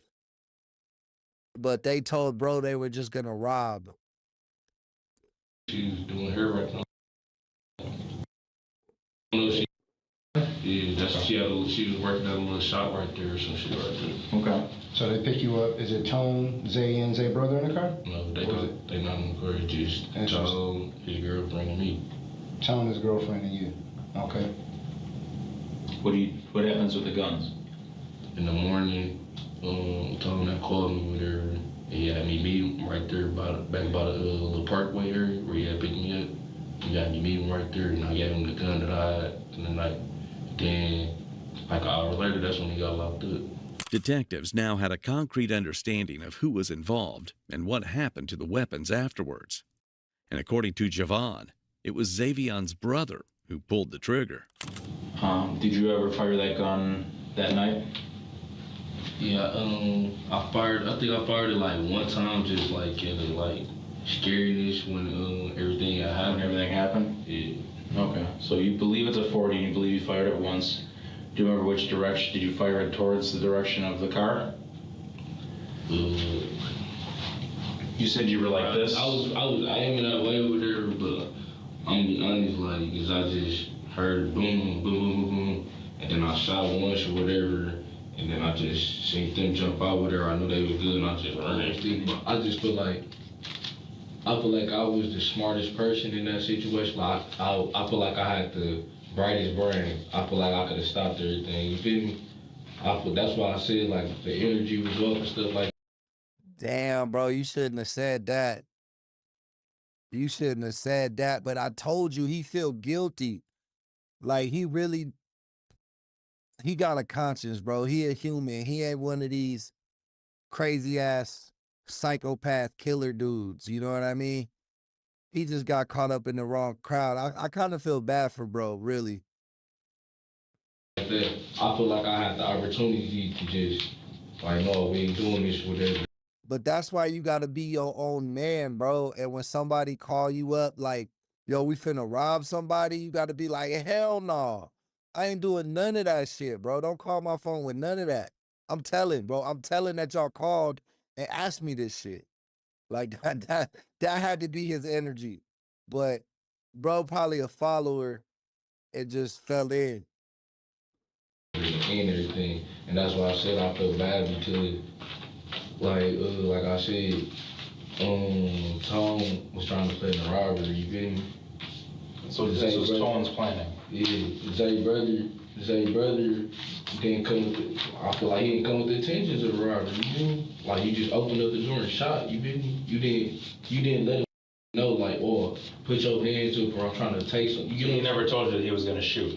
No, he never told none of us that. We just... And all this was over, you guys were gonna rob him because he was gonna rob Tone. Kevin Cross was shot and killed on May 18th, 2023. Detectives were never able to definitively prove who pulled the trigger first. What they could prove was who planned it, who coordinated it, and who showed up armed. Antonio Carr pled guilty to felony murder and was sentenced to 18 years.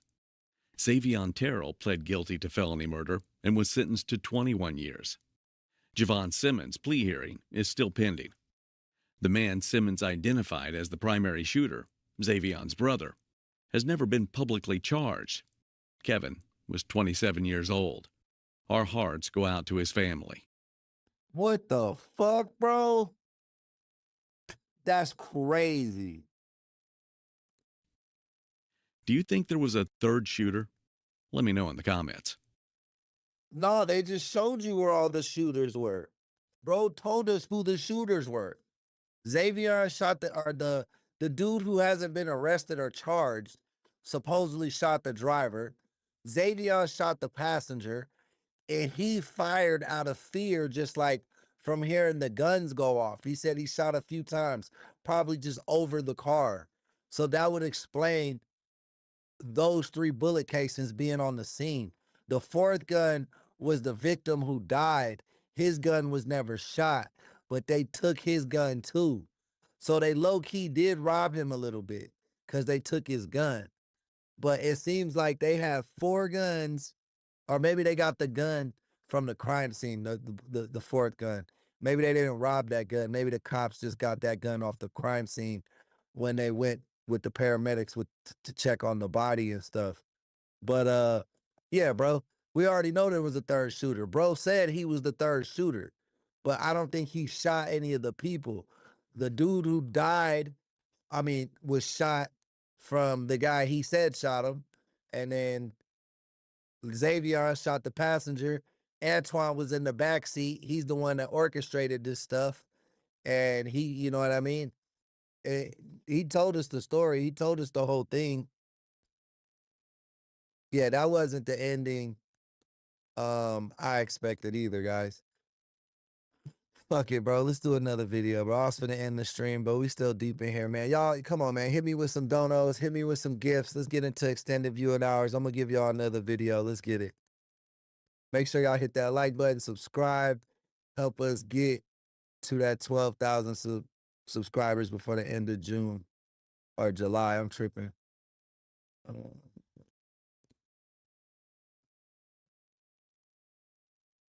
Brat returns for revenge after eviction.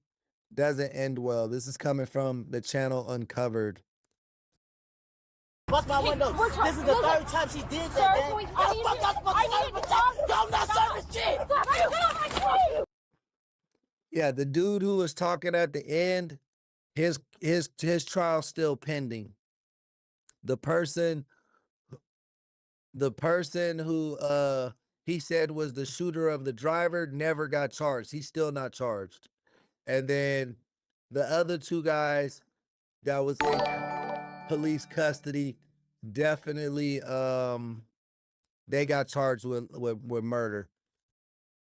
Hey, Brandon Kramer, thank you for the love, man. Thank you for helping sponsor today's stream. Thank you for helping do the damn thing, brother. Appreciate that. That's a DJ horn, man. All right, let's see how this play out. Bust my window. This is the 3rd time she did that, man. I'm not serving shit. Fuck you. Get off of me. I'm a celebrity, bitch. If I sue your ass, I got $1 million, bitch. After refusing to pay rent and being evicted, she repeatedly returns to the home and breaks multiple windows by throwing rocks at them, forcing the landlord to call police. Shamaya, what's going on today? Why are we getting a call that you're over there throwing rocks at the place? Going right, that's my place. I own that place. You own that place? Yeah, I live there. I still have the keys there. They changed the lock for me. They have to take me to court. I still live there legally. Legally, I still live there. They can't kick me out within 30 days. When was the last time you stayed there? Not too long ago, like months ago. I keep calling his phone. He keep playing tip-tap. He want to play police games. He said I could come there and get my belongings. Do you have your phone on you to show me those? It was a call. I had a call. My phone, I was had it on. Bro, he should have never fucking rented a room to this crazy bitch. She got stickers on her face and shit, on her hands. Like, what the fuck are you doing? On my belly because I'm walking. I got no pockets, and it shows that I can't do it because it's disabled. But I did call him. I had permission to come over here. Can you show me it on your phone? It's disabled, so I probably won't be able to. But I have shown. It's text messages in his phone saying that I can come over here and get my belongings. I called, so it's recorded. So right now, say 50 minutes.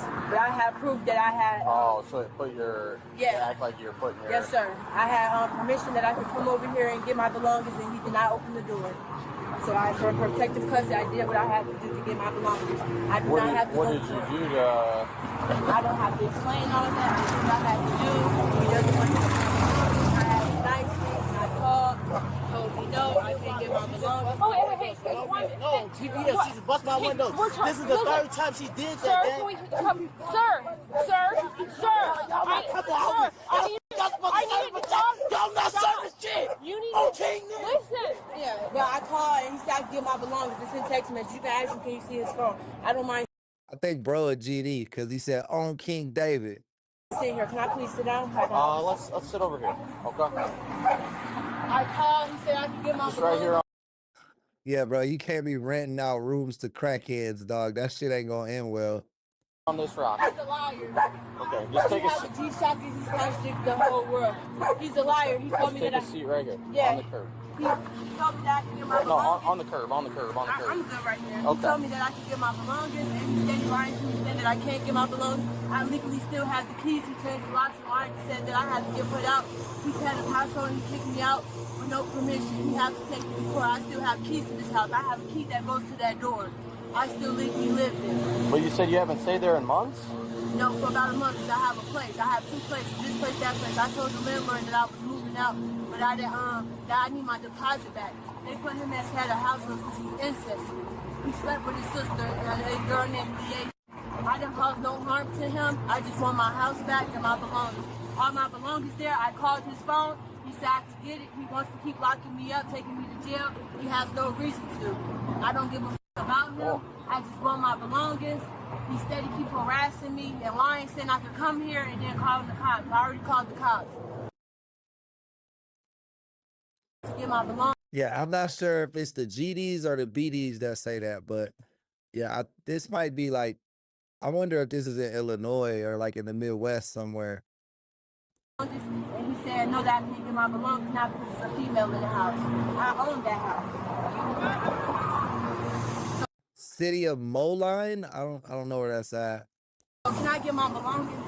We're gonna work on that, okay? Can we work getting on my belongings? Yeah, we're gonna work on it. I asked a million times. I have not caused chaos. I asked 1,000 times. You went there and you broke a bunch of windows. Those are my windows. I own that house. I pay for that house. I heard voices in the house. I'm hearing things. That's my house. You're supposed to go for the military. I own that house. Legally, my family is in that. Yep, Moline is Illinois. Man, I'm getting good at this shit, bro. I'm getting good at this shit, bro. Event. So can we walk? Can we go down? How far down is it? 1837, 36. Yeah, well, don't go to this car. There's a dog in here. All right. I just want my belongings. All right. Hang on. I'm gonna have you sit in this car real quick. No, sir. I just want to get my belongings. Okay. Hang on. Let's come over here. I have to wait for this officer to get down there. So we're just gonna take a seat right here, and we're gonna hang out until they advise. Just want my belongings. I'm not trying to go to jail or anything like that. I'm tired of going to jail. I'm not doing this tit for tat. He's steady calling the cops so I can go to jail. No. Okay. I just want my belongings. I live there. Okay. I legally have keys that go to that door. I'm not kicked out of that house. He needs a court order. I don't have to listen to nothing nobody says.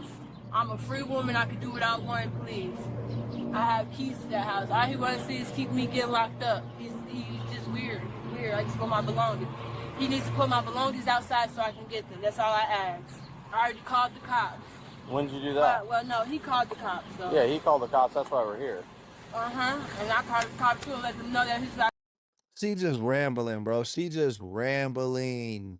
I'll get my belongings because you're going to sit it outside. My belongings are not 11. outside. You think he was fucking on her, bro? Like, it was just some fiend chick? 16. Just stay seated for now. No, I'm in protective custody. I know what I'm doing. I'm abnormality, and you shoot me, you going to jail. Take a seat. I'm calm. I can circle around. No, I prefer you don't. Take a seat. No, I'm not doing anything Okay. to you. You need to take a seat, okay? Don't harass me. I'm not. Take a seat, please. No seat, because I know you're going to lock me up eventually. Why would I lock you up if you did nothing wrong? I didn't, but it seemed like you are. No, Are I you just intimidated? I just don't want you walking around. I could walk around. She's stating that she still lives there. I do live Can we there. figure out what's going on with My her? name is still on that mailbox. That is not his house. He's lived there for a long time. I lived there for a long time. I've been living there for 3 years. I put money down on that place. I have permission. That's my house. I was head of household. I'm the one that signed the paper. Huh? Is it a rental? That's not my car. Huh? No, I said, is the house a rental? Yes, it's a rental. I was head of household on that car. They're trying to lock me up for some illegal stuff. I go to the landlord's office to go get documentations, but I put head of household on that piece of paper. I filed taxes on that house, a head of household. He doesn't own that house. Can you tell bring my belongings outside? We're working on that. The other officer's talking to him right now. I just didn't come outside for nothing, man. I came out here to get my belongings.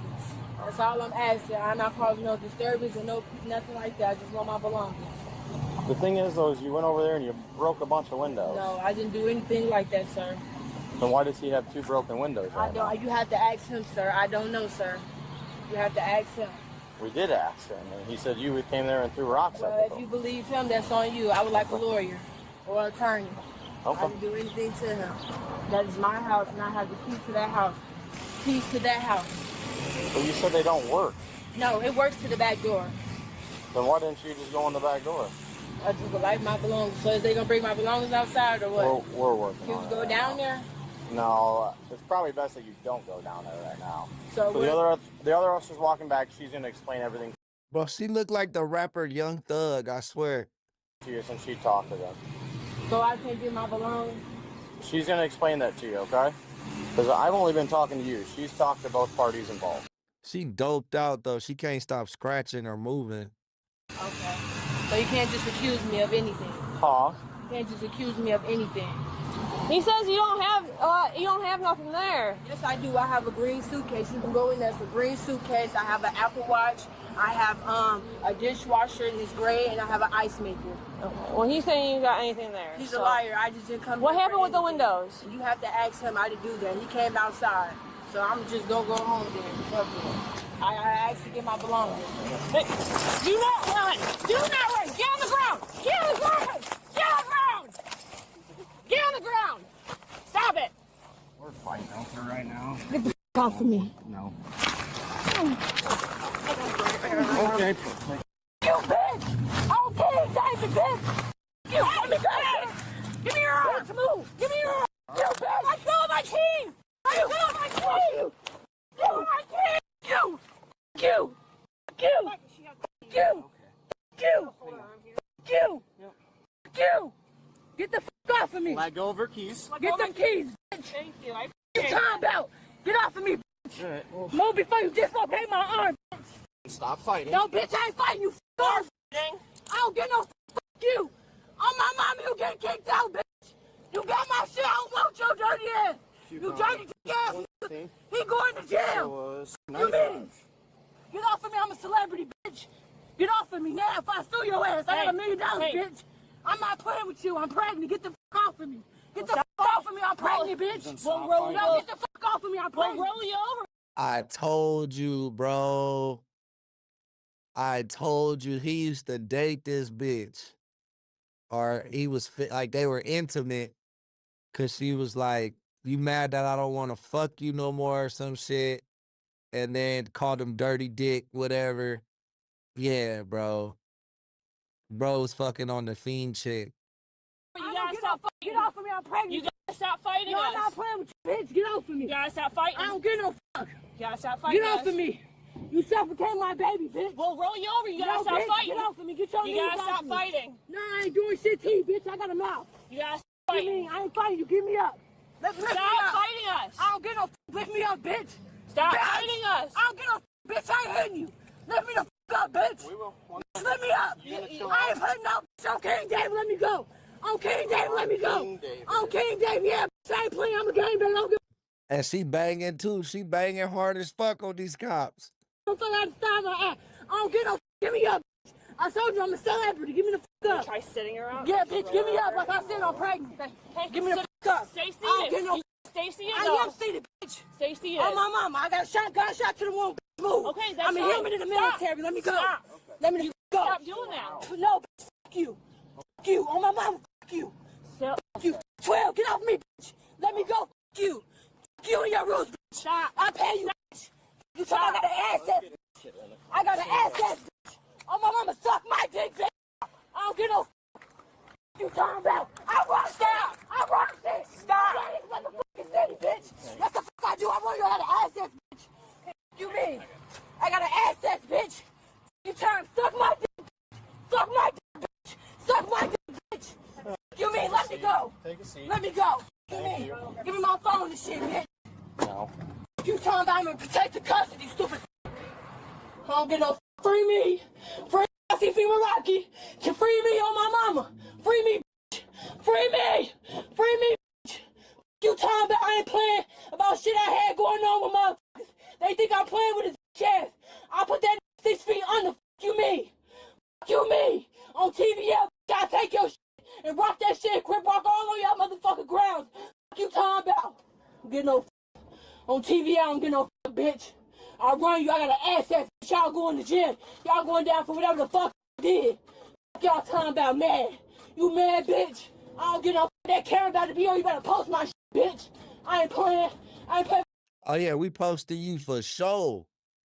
You all over YouTube. About shit I had going on. TV Nazi Rocky, bitch. They want to crack curses and shit. Bitch, good. The little bitch nervous. Slow your roll, by the way. Are you gonna be nice? No, bitch, it's Shamaya. Correct yourself. Maya, are you gonna be nice? Yeah, I'm gonna correct myself. You're going ahead and both of them.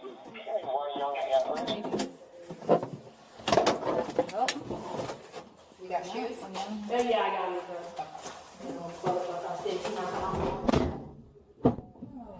The suspect was arrested for criminal damage, resisting arrest, battery on an officer, disorderly conduct, and threatening an officer. Unfortunately, we were unable to find any public information about her plea or sentencing. If you enjoyed this video, leave a... Bro, they probably just let her go. Honestly, she didn't do shit but just yell at the cops. And if they didn't formally evict that bitch, she's right. Like, that's civil. Now, if she was formally evicted and she kept coming back, now that's criminal. You trespassing. But if they never, I'm pretty sure bro never went to the court to have her evicted. Maybe the landlord did because she said they were renting. But I don't know, bro. I don't know. I think she got off and I don't think she was formally evicted. I think bro just kicked her out the house and then told the landlord that bitch don't live here no more. You know what I mean? But man, that's gonna be it for today's stream, man. I appreciate all you guys for tuning in, man. Shout out everybody. Make sure you guys hit that subscribe button if you haven't already. We on the way to 12,000 subs by the end of July. If you want to help out with that, you know what to do. Also, shout out to everybody who donated today, man. Shout out to all today's sponsors. Y'all are the real ones. Shout out to all the members. Like you guys that send the super chats, send the gifts, and are part of the membership program. You guys are the heartbeat of the channel. You're the reason we're able to do this every day, 3 to 6 hours a day, man. We try to grind it like a 9 to 5. So thank y'all for being a part of the team. You guys can be anywhere in the world, but you here with me. And for that, I appreciate y'all. Peace and love. Shout out that man. Pelican, man. Appreciate the love. Thank you for the send off. We'll see y'all tomorrow. Peace and love. Cue the outro. In